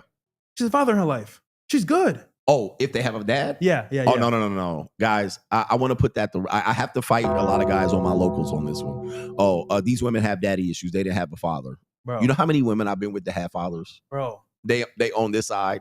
I have a young lady that I know. She been through OnlyFans and been spit out. She lives with her dad and her mom. Bro. 2-parent household, all that. You know how I know it's bad? This girl I was talking to, right? Mm-hmm. I was, I like to mess around. Mm-hmm. And her father was manager her OnlyFans. Bro, I was like, yes. Talk the fucking show, bro. Yes. Her father, listen to what I'm saying, mm-hmm. was manager OnlyFans. That's right. Does the budgeting, handles the money. I'm like, wait a minute. He don't work. Mm-hmm. She's a breadwinner, and he's submissive to her. Yeah. If a woman's 22, that means the father is 42, 48. Mm-hmm. Okay, what's his perspective from earning income? Probably limited. Right? He's not going to be able to make 100K. Most men don't make 100K. But if he sees his daughter making 100K, potential to make 500K, he's going to have to look the other way or help her. He's not going to be able to just be like, I'm going to write you off. And those days where the parents write their kids off is not there. But coach, he's a strong father. He's a fighter. Okay. That sounds good, man. That sounds good. Man, that sounds good. Gen Z is just different. They don't lean on their fathers that way. Most fathers are wusses. They're passive, and they're trained to be passive. They're trained to love their kids more than discipline their kids. Yep. Be friends with their kids. Be friends with their kids. So my dad is my best friend. Yeah, my dad. He's amazing. Yep. And I've seen a lot of women. I remember I was at this party. It was a fight. It was pay-per-view, and he invited us over, and I saw him interacting with his daughter. I was like, this dude's cooked, because it was a divorced parents, but he was having time with his daughter, and the daughter was with a little female friend, and I was like, they up to no good. They plotting, right? And so then I saw her come over. Hi, Dad. Give him a hug, and I love you. Kissed him on his head and all that. Can I go hang out at Mom's house this weekend? Yeah, me and her, we're gonna do. You know what was about to happen. She went out to somebody else's house and she went to go meet Chad, Thad, Tyrone, Dexter. Yeah, beat that up. So she thought that, but before she asked, I saw them in the corner. They was just whispering to each other. I was like, diabolical. And I'm like, he didn't see it. So then she came up with, oh, Dad, kiss me. And he was like, here's $50. Go have a time. And I was like, bro, so there's father's completely ignorant to it, or just maybe he doesn't want to deal with it, or maybe he knows, but we call that thoughting and plotting. Yeah. All right. So they always thoughting and plotting, to the point where even if she has a dad, a father figure, if you're American and you're not Nigerian, or, one of these fathers that have control and over your kids and you can discipline them. The American dad is not the dad that is going to be the strong dad. Not in this world, but men are depending on that. And I find that to be a cop out. I'm going to be my daughter. First of all, they'll be like, I'm not going to be with that with my daughter, because I'm going to tell her what to do. Yeah. Okay. I hope your wife supports you doing that. I hope your wife tells you. Okay. I hope your wife tells you that, you can discipline your daughter. I hope you don't get divorced, because if you get divorced, that's going to take away your input to dictate what you can do with your daughter. Yeah. In today's world. I mean, I've experienced that as well. So, dude, that's hard in itself. Yeah. Because you want to be there to discipline properly and be a provider. But if you got to split time, she may be like, he's a bad person, girl. Don't trust him, poisoning all your hard work. Yep. And there's not much you can do when they're on parenting time with mom over here. Yeah. And then they come back to you, and now you got to recorrect. And once the kid gets about 14, 15, or 16, they can decide what parent they live with. Yeah. Now your input is gone. And a lot of men are going to experience that. I think that a lot of men are going to experience. The one thing that used to help men, because you said the solution was religion. Right? Religion. You can be like, hey, I'm Baptist, Protestant. She grew up in the church. I'm a reverend. I'm a deacon clap cheeks. And we're going to put that Bible on her, and we're going to tell her she's going to go to hell. Yeah. People don't believe that anymore. They don't care. They don't. Yeah. You know what, Coach? I was so scared when the girl told me this. Right?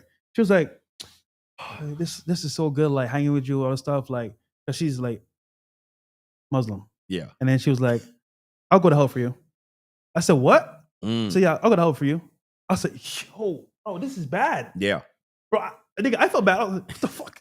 You go to hell for me? Go to hell. But this is crazy because like they're raised a certain way. Mm-hmm. They live the lifestyle, meet a guy, and they say, fuck it. I don't care anymore. I'm just gonna have fun. Yeah. Forget God. And forget God. You know, I think people don't believe in heaven and hell like that anymore. Yeah. Where you're gonna be. They don't care, bro. Yeah, they'll be like, I'll deal with that when I get to it, or I'll repent my sins and wash all my sins away. And now listen, nigga, I ain't perfect either, nigga. But I ain't saying that though off the cuff. Yeah. Ain't no way. God forgive me for that shit. Right. I ain't saying none of that. Yeah. Well, people have to pay the price when they get to it, but they think they're gonna have time to be able to repent and wash their sins away and repackage themselves and fall back into the hands of the Lord after they get ran through. So they look at their ability to do that, so that doesn't scare them anymore. So what's the solution? So boss up, number one.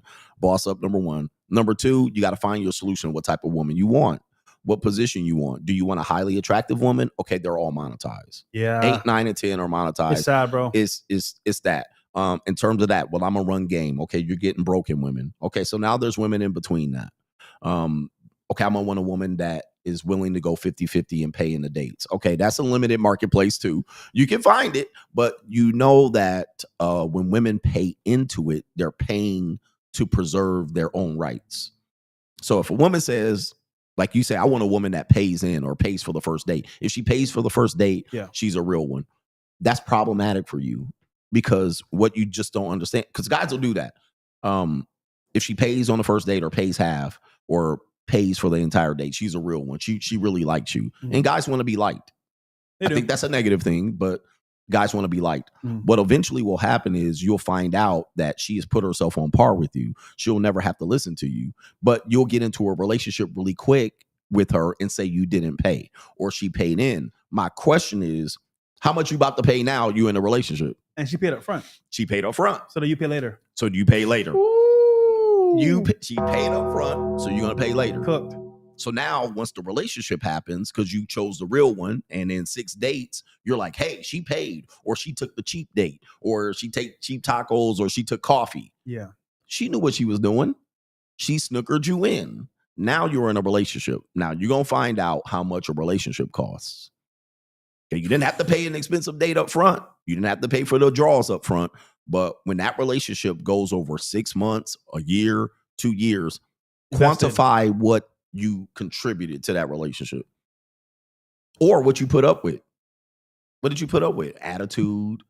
You had to spend a lot more time with her. Okay. She's a woman that says, hey, we're in a relationship. Let's see each other every day. Yeah. Now you ain't got no side hoes. You ain't got no time for that because she's milking you over there but eventually what she'll do is she'll cut more sex off because she's not getting paid. People don't understand this. Women have always monetized their vagina or they monetize their availability or access. In the beginning, she'll loss lead it. She'll give it away. But then what'll happen is she'll flood you with it. She'll love bomb you. She'll flood you with it. Then you think it was free. But what'll happen is she'll realize, wait a minute, I'm giving this guy access to me every day. And all we do is sit here on the couch and this and that. So she'll become a malcontent. Yes. So she'll be like, hey, what's going on here? And then eventually she'll dwindle it down. She'll take away a little bit more access. She'll ask you to go out to the festival, the fair, the farmer's market. So she'll limit the access. Then what she'll do is make you work for it. She'll dangle the carrot. And she'll ask for her to go to a trip, a nice restaurant, a date, a vacation, a cruise. Then all of a sudden you will find that you're contributing to that. You'll have to contribute to that to keep getting access. The minute you then say, I'm not taking you out to dinners. I'm not taking you on a trip. I ain't taking you on a vacation. What's she going to do? She's going to pull it back. Or she going to ask you to pay up. You got to pay up. Okay, well, somebody else going to take me on a cruise. And now you lost the girl. So these are... One more person downstairs. Yeah. So these guys are playing a game that they're not equipped to understand. And their whole thing is they're going to free their way to it. I'm going to find someone that I can get as much free access as I can. How long are you going to play that game? You're going to live to 65, 75, 80. Do you have the stomach? Do you have the stomach? I'm trying that stomach. Yeah. Damn, I don't have that. You don't have it? Okay. Do you have the stomach? Do you have the patience? Do you have how long can you exist in in that mind frame. So even marriage to an extent is a women positioning themselves to get you to go into it cheaply, and they'll say, "Hey, we'll build a family together. And we'll have kids, and that's what I want, coach. I want to have a family and kids. Okay, how much does that cost? Is that free? Are kids free? No. Are to raise kids? Is that free to house kids? Is that free to feed kids? Is that free? Even if she pays 50%, she's raised the amount of that 50%. You got to have let's say you have 2 or 3 kids and you live in a 1 or 2 bedroom apartment.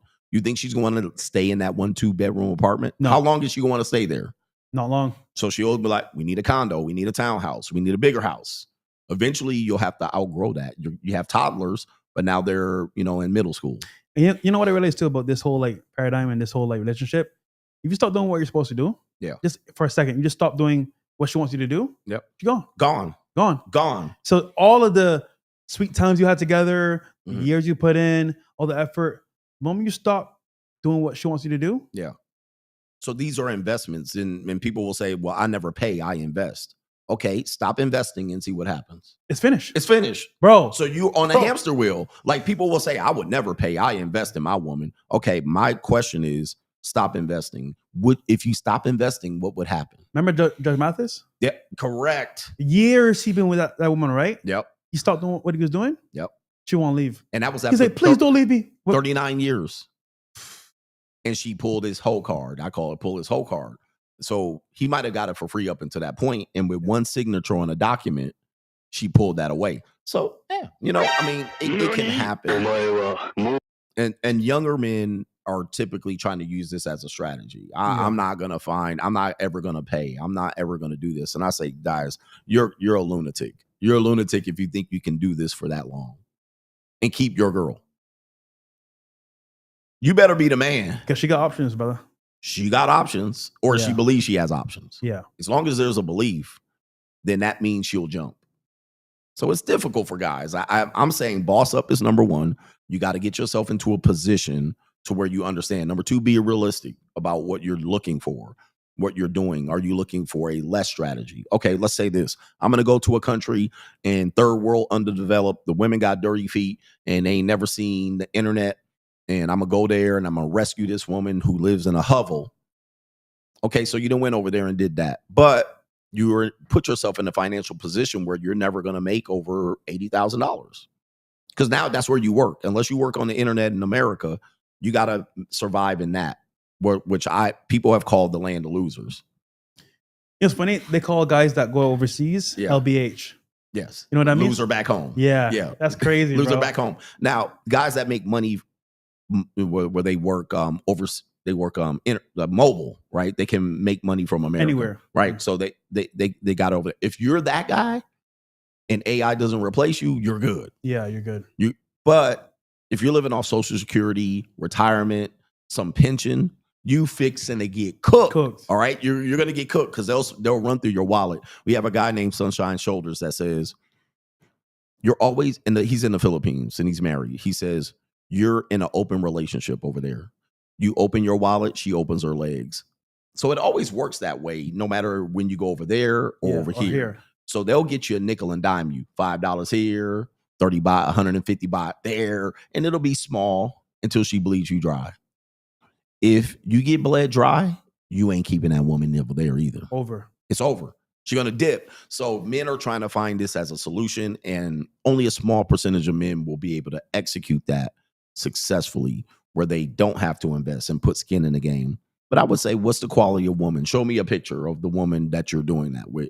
And I guarantee you, she ain't half of what I can get for pennies on the dollar here in America and overseas. You're messing with a slump buster, a booger wolf, a cockeyed, knock-knee, broken down woman who looked like a busted Pillsbury biscuit can when she gets naked. And she gonna blow up like the Goodyear blimp in a matter of time. You put one baby in her. So that woman is a liability to you. She ain't going to be an asset to you. Wow. Yeah, that was some game right there, fellas. Holy shit. Don DeMarco for Coach Greg. Real quick.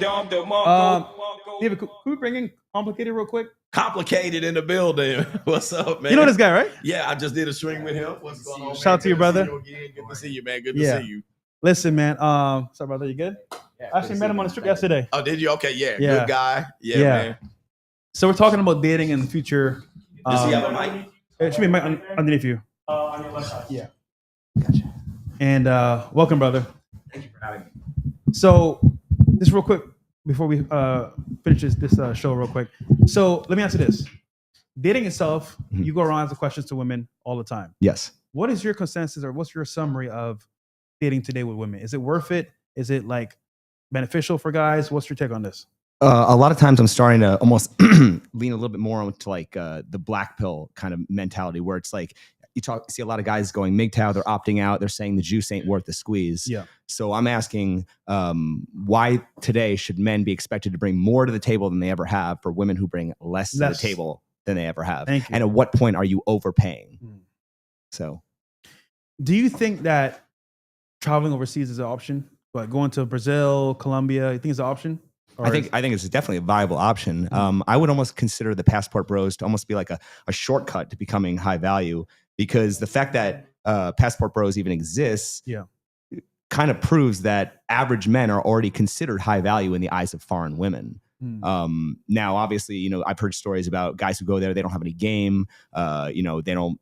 There's still some skill level that you have to have in order to get the women over there. And I think I overheard you guys talking earlier about how a lot of men are going there and they're kind of just getting priced out. They're getting priced out. Yeah. So, I mean, I guess we're just gonna have to keep looking for more and more remote villages to find these women who are just off the grid. You got to find where nobody touches them, where the sun, around my island off the coast. Yeah, which the Philippines is full of islands, so you're gonna hit a whole bunch of islands out there.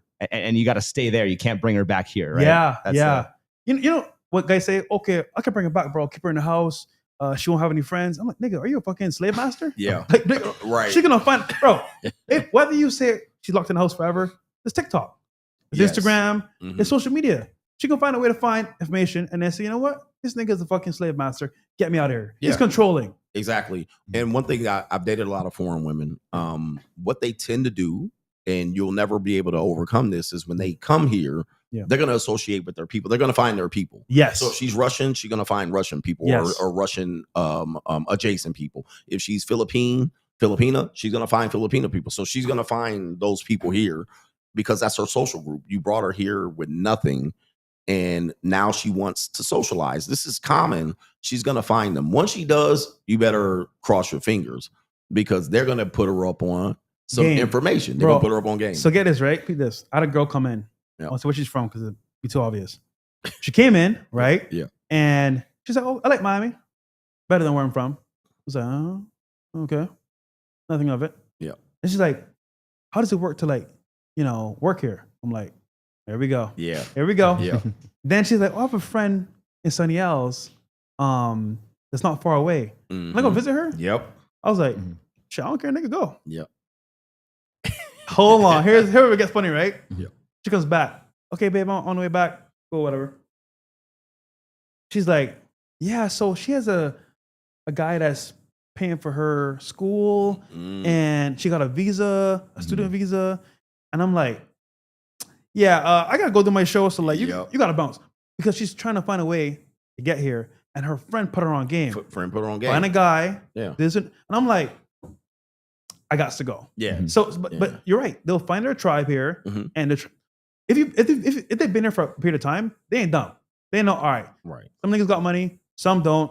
I want to make it here. They'll find a way to make it happen. Yeah. And you become the subject of that happening. Yeah. Well, and you brought her here. You brought her here. And I think where guys make the mistake is that in our nature is controlling, which is a hard thing to balance. We want to feel like we can control and contribute to the woman. And the only way we can do that is hold her close and limit her access. That worked in a time before the internet. That worked in the time before we have what we see here in Las Vegas and the ability to travel from one city to the next. And guys want to still exhibit that control. But that control is kind of, I know it's a touch point because women don't want to be controlled. They want to be free, somewhat independent, but still have access to a relationship.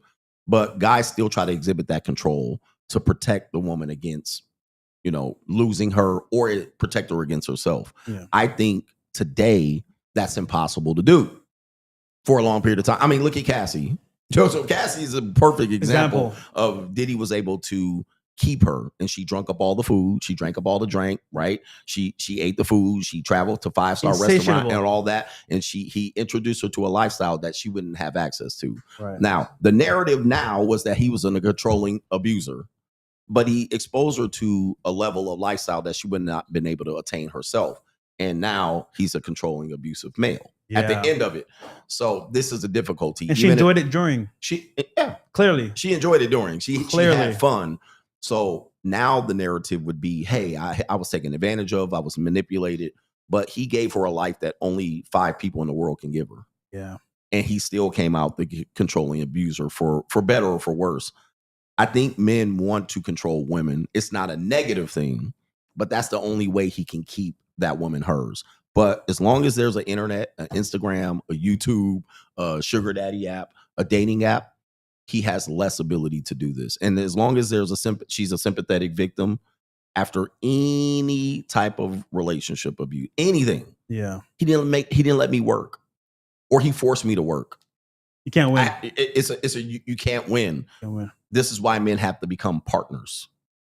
What percentage of the women would you say that men are seeking when they travel overseas are looking for citizenship versus actually genuine good women and not just opportunists looking for a ticket? Well, that's a funny question because it's hard to say, because let's say, for example, they know that you want to bring them back, then it's an option for them. Let's say there's no chance of you bringing them back, then you're kind of you're good of use while you're there. It just depends on, I guess, that scenario and that setup. But what I will say is that, like, if the opportunity comes up, they want it.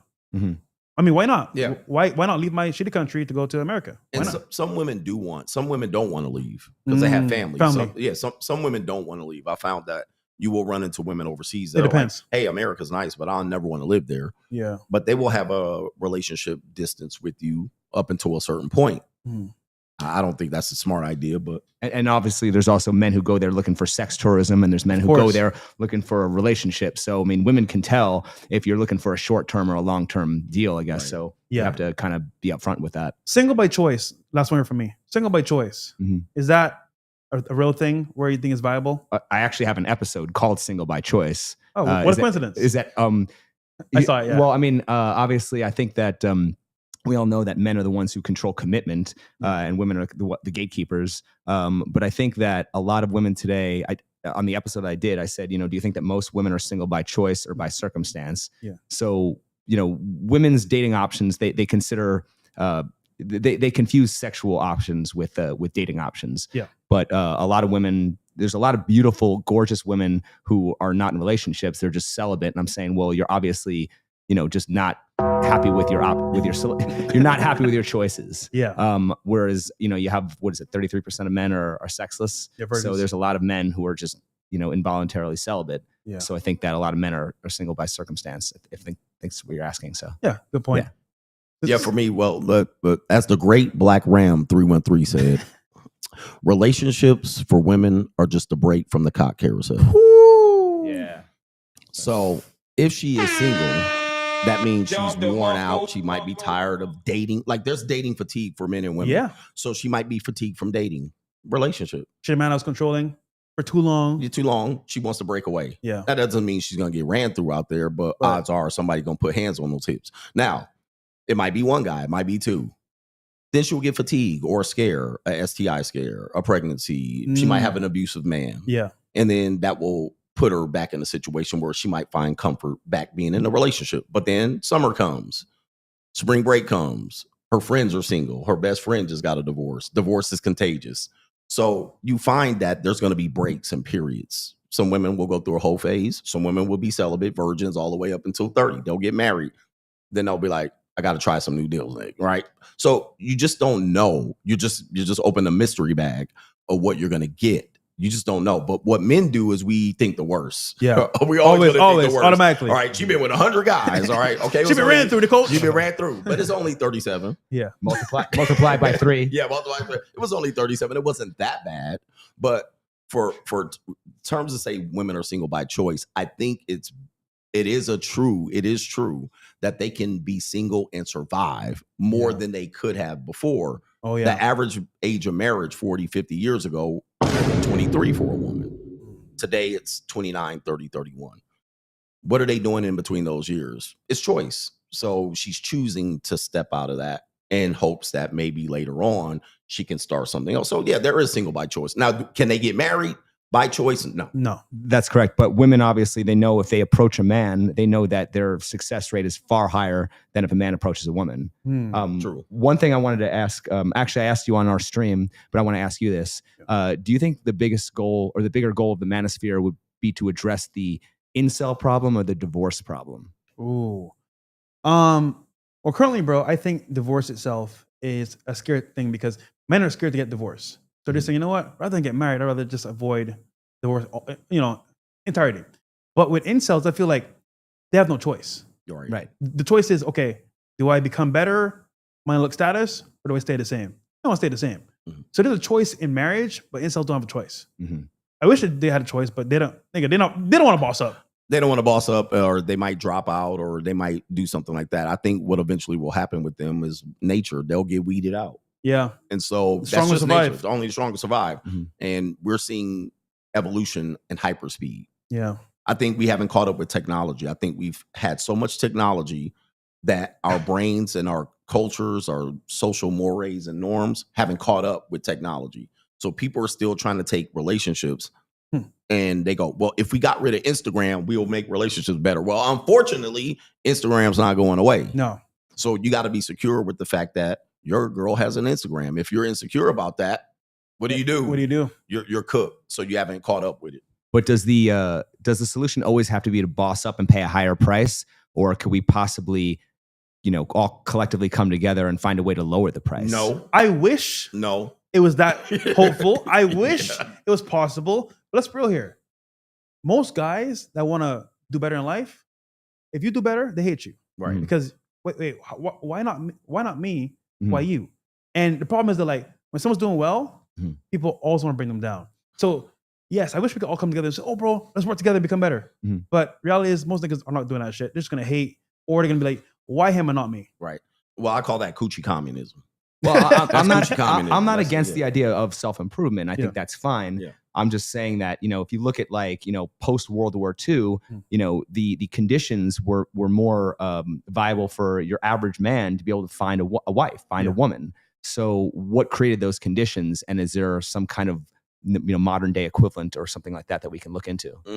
Well, the things that created that conditions were women didn't have enough. They didn't have the rights they have today. Yeah. Right. They didn't have access to be able to support themselves. They didn't have the ability to earn incomes. They were seen as, if they did earn income, that income was considered supplementary to their husband's income. Well, today we don't have that scenario. We have women that can make 80 grand in a variety of ways, monetized, dating wise, and or careers. Yeah. So we would have to eliminate that and then peel back rights of women to make that exist, which I'm going to tell you ain't going to happen. You're going to have women fight you tooth and nail to be able to have the rights that they have, and they want more. Also, men today are simps. They're feminized. Sure. So if we came together as men, it should be masculine men working together for a common goal. Sure. What's happening here? Feminine men, I don't want to work. Oh, that's too hard for me. Right. Oh, I'm a good boy. Girls are right. So the men that would come together are the cooked. So mixing with them is an L. So I just think, personally speaking, it's never going to happen, honestly. And they hate what we've become because masculinity now is frowned upon. Back in the day, it was being a man, being a provider. And I was like, pay out the bills, babe. Oh, do you work while I play Xbox? Nigga, what? Right. So I don't think it's going to ever happen, bro. Yeah, you can't depend on men to be able to But at what point does masculinity become a utility?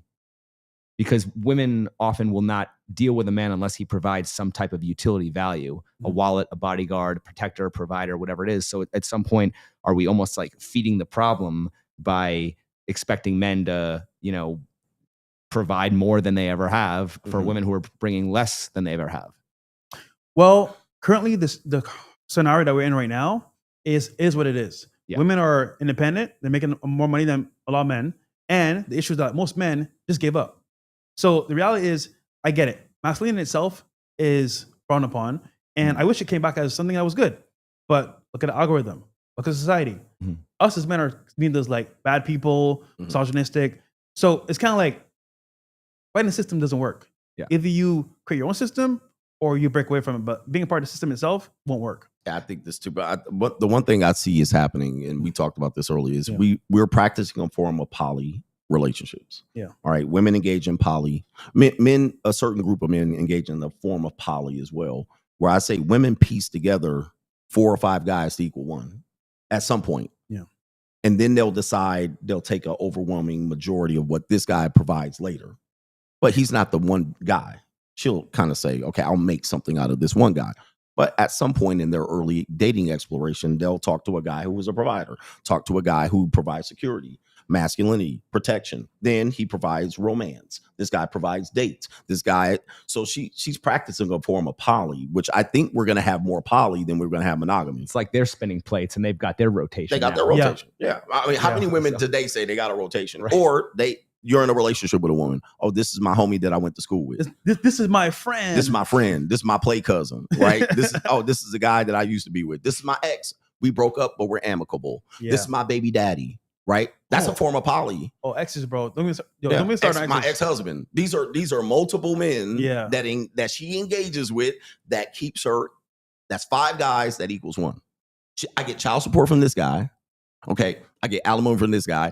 This is my sugar daddy over here. Yeah. This is my boyfriend. Yeah. This is the guy I go to cheap dates with. This is the nigga I go fly in to go see. So let me ask you this. Does the fact that women no longer need men mean that the main reason women were with men was because they had to be? Correct. And wouldn't that prove men were just a utility to be used? Yes. They were always. Yeah, absolutely. Always from the beginning of time. Yeah. Yes. So survival was back in the day what it was. Remember cavemen? Mm-hmm. If you weren't with a man and something came, but the club, you're done. Yeah. But now women have what needs are women currently being deprived that they're forced to be with men? Nothing. They're nothing. Not much. But men, we still have needs that we're forced to be with women, right? We still want the sexual needs, right? Yeah. So is that in a sense almost forcing men to conform to what women want? Is that a form of simping? Well, I'll say this, bro. If you're a guy out there now that's not RP aware or has the knowledge of like what's happening in the world, you're gonna follow the common norms. What is that? Give her what she wants. If you don't, you're a bad person. You're misogynistic. You're not the guy that a girl should be with. Versus, okay, logically speaking, here, I'm a man. I have my standards. This is what I'm about. So I think nowadays, especially, women have the idea that okay, if he's not doing what I want, I'll go somewhere else. Right. And that's what it is. They have the options. Yes. But men don't really have the options. They have the options for a period of time. Yeah. For a period of time. Right. And we mentioned this as well on the show. At some point, what if they lose their jobs? What do they have? They're going to need men again. Right. But only the top man. Well, I always tell guys they're going to always need a man. It's just a matter of how. They're going to need a government daddy man, a corporate boss man. There you go. They're going to need a provider male. They're going to need a father as a man. They're going to need a husband. They're going to need a boy. They'll need a man. It's just a matter of what they're going to get, how they're going to get it. Today in America, that doesn't happen in the Philippines. They have the government. So the minute she's not happy with you, she can sue you like Cassie. The minute that she's not happy with sharing parenting roles with you, she takes you to child support court. And so she can reach to something else. But you go to Philippines, I'm going to get a traditional woman. The only reason she's more traditional is she don't have the government to reach to. That is why that she has to stay in line. Yes, sir. Whereas in America, the woman says, okay, I had a baby with him. It's been a year. I feel like a single mother. He's off working. He's cheating on me. Let's get rid of him. Yeah. And I can get something back from that. So as long as they have these arms to reach to, men will have to figure out a way to adapt to this. And all women are temporary, bro. Always add what she's doing. It's just your whatever she does for you or whatever she says, you have the best dick.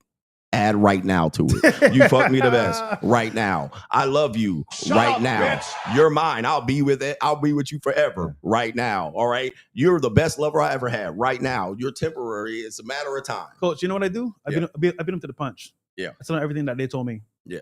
Oh, you're the best, babe. I love you forever. I love you. Are they looking for Mr. Right? No, they're looking for Mr. Right now. Right. Yeah. Yeah. And so that's what it is. But try not to idealize the past. Yeah. The past is reflected conditions that don't exist today. So if we say we wanted like the 70s, the 90s, the 60s, those conditions don't exist. Listen, the laws aren't changing. We're not getting any better in terms of like how things are now. Right. It's going to be worse. So keeping it realistic, it sounds BlackPill, but it's the truth. I mean, we are black, but like that's not the point. The point is that like right now, It's what we have. If men are become women, women have become men. Yep. And the result is basically only a certain part of men can have the access to women that men want, which means the bottom half of men don't have that. They have to either simp, grovel at the ground, oh, whatever you want, and settle for whatever they can get, which sucks, but it's reality. But what is the incentive for those bottom 80% of men to continue investing and running the infrastructure of society? I mean, there's nothing for them. They're going to do it. They need to work. Hold on. They need to. Hold on. I got you now. Yeah. Fuck that. What's coming next? AI. Yeah. So with robots and new inventions, men are going to be obsolete. AI, what AI girlfriends? Are you talking about that? Like, where we're also, going yeah, with men can go towards affection from OnlyFans, virtual people, metaverse, and of course, robots. I mean, that's the future, bro. But aren't we already shaming men for corn addiction currently? Yeah, well, Dude, men they don't care. Yeah, but men shame has been removed across the board. Yeah. So men are going to do what they want to do. They don't care. Well, men are controlled by shame. Women are not. Women are shameless. Right. They wear shame like a badge of honor. Well, so I would say I believe men are only worried about shame publicly, but behind closed doors, they don't give a fuck, bro. But think about this, right? Think about this. On the show, we bring girls on the show, right?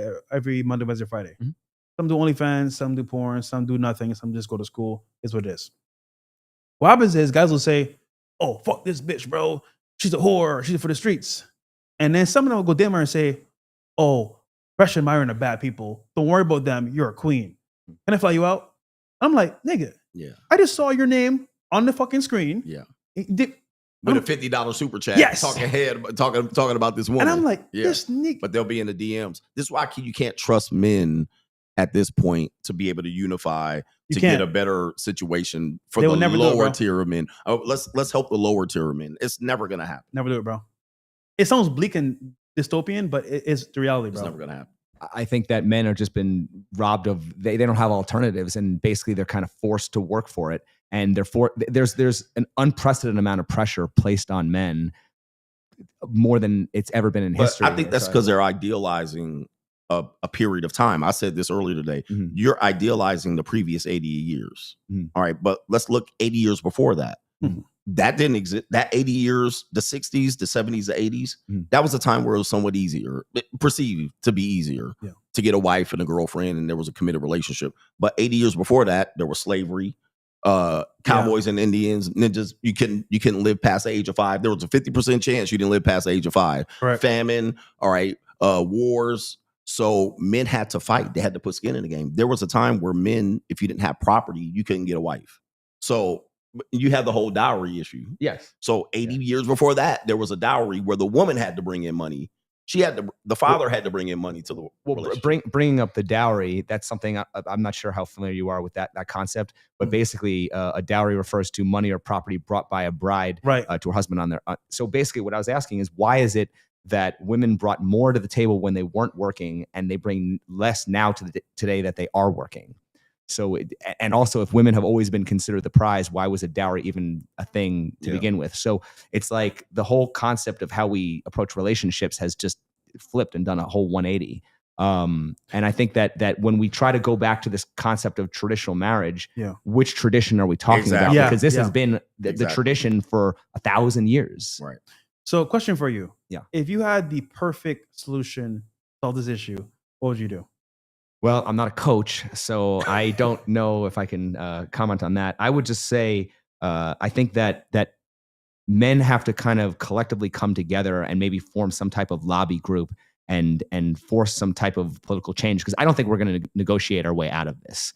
I think that it just comes down to who has the leverage. And when basically what I like to talk about is women have these 3 superpowers. I call it the Holy Trinity.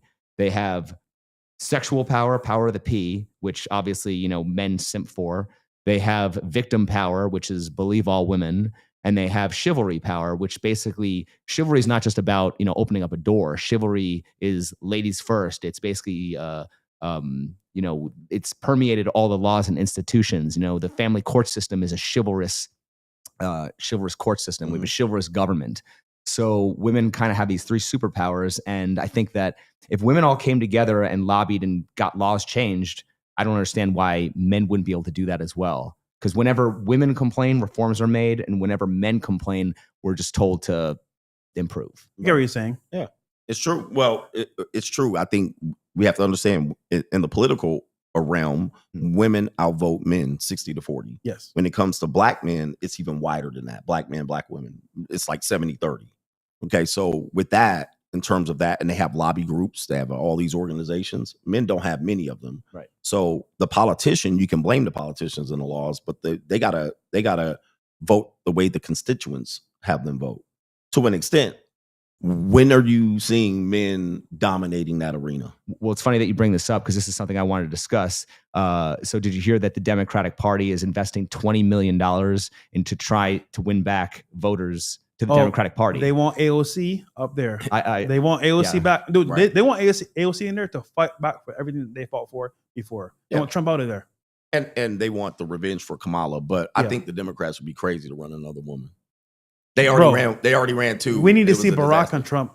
That'll be the best matchup. Oh, okay. Yeah. If so many feminists want to see a female president, would they vote for a Republican female? Of course not. No, they won't. So that's the hypocrisy of them wanting a female president. I always said the first female president will be conservative Republican. Yep. I mean, and we will see the hypocrisy if it happens, but we will see the hypocrisy. Yeah. Because actually we had what was the woman for Nikki Haley? Nikki Haley. She had a good little run.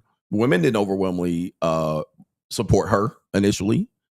So the hypocrisy is they don't want a woman president. They want a woman president who's going to give them what they want. Right. That's pretty much it. Yeah. That's why you won't see, pro-lifers at a women's march. No, exactly. Yeah. So listen, this has been a great podcast. I think we covered a lot of topics here. Yeah. Coach, where can I find you, brother? Man, find me everywhere. You can put in Coach Greg Adams, but look, Free Agent Lifestyle channel, the Coach Greg Adams channel. All my channels are demonetized. You looking at the most dangerous man on YouTube. I'm the king of kings, the king of content, the speaker of truth. Yours truly here, the notorious one. But you can also find me on Twitch live streaming and IRL. You can find me everywhere. Put Coach Greg Adams in, and you're gonna find the one, the anointed one. Talk about bossing up. Yeah. Tell them why they need to boss up now before it's too late. Well, you're getting priced out of life right now. You're getting cooked. You're the frog in the boiling pot right now. And people are getting cooked financially right now. Yeah. So there is only one choice. It's not related to women either. Okay. But there's a lot of guys that are using old methods to survive that will not be relevant by 2032. You're going to be priced out of life. You guys are being priced out of vacations and trips. People are trying to minimize their lifestyle to be able to afford just hunkering down in their apartment. You're going to live in a cement apartment for the rest of your life if you don't boss up. That's all you got. You're going to live between 4 freaking walls. You're going to be in a storage unit at this particular point if you don't boss up. So you got to take some steps to be proactive. Men are reactive. You got to be proactive about this life. And also stop living your life through women. Everything men do is they live their lives through women. They don't go to good restaurants unless there's a woman involved. They don't sit in the 100 section of an NBA game unless you bring a woman. They don't travel or vacation unless there's a woman involved. Why don't you do that for yourself first to understand how to do that instead of waiting for a woman to come in your life to live your life through that woman? Well said, bro. Complicated. And my channel is called the Itscomplicated channel on YouTube. That's my main platform, but I'm also on Instagram. I'm on Facebook, TikTok, Twitter, and basically just Itscomplicated channel, all one word. And the longer title is just Rules of Modern Dating and Understanding Women. I want to bring him on a panel with girls in Miami. Yeah. And because think about him, bro. He has questions to ladies on the street, right? Which is fucking amazing. Amazing. But when it's sitting next to you for an hour or two and they say, what'd you say?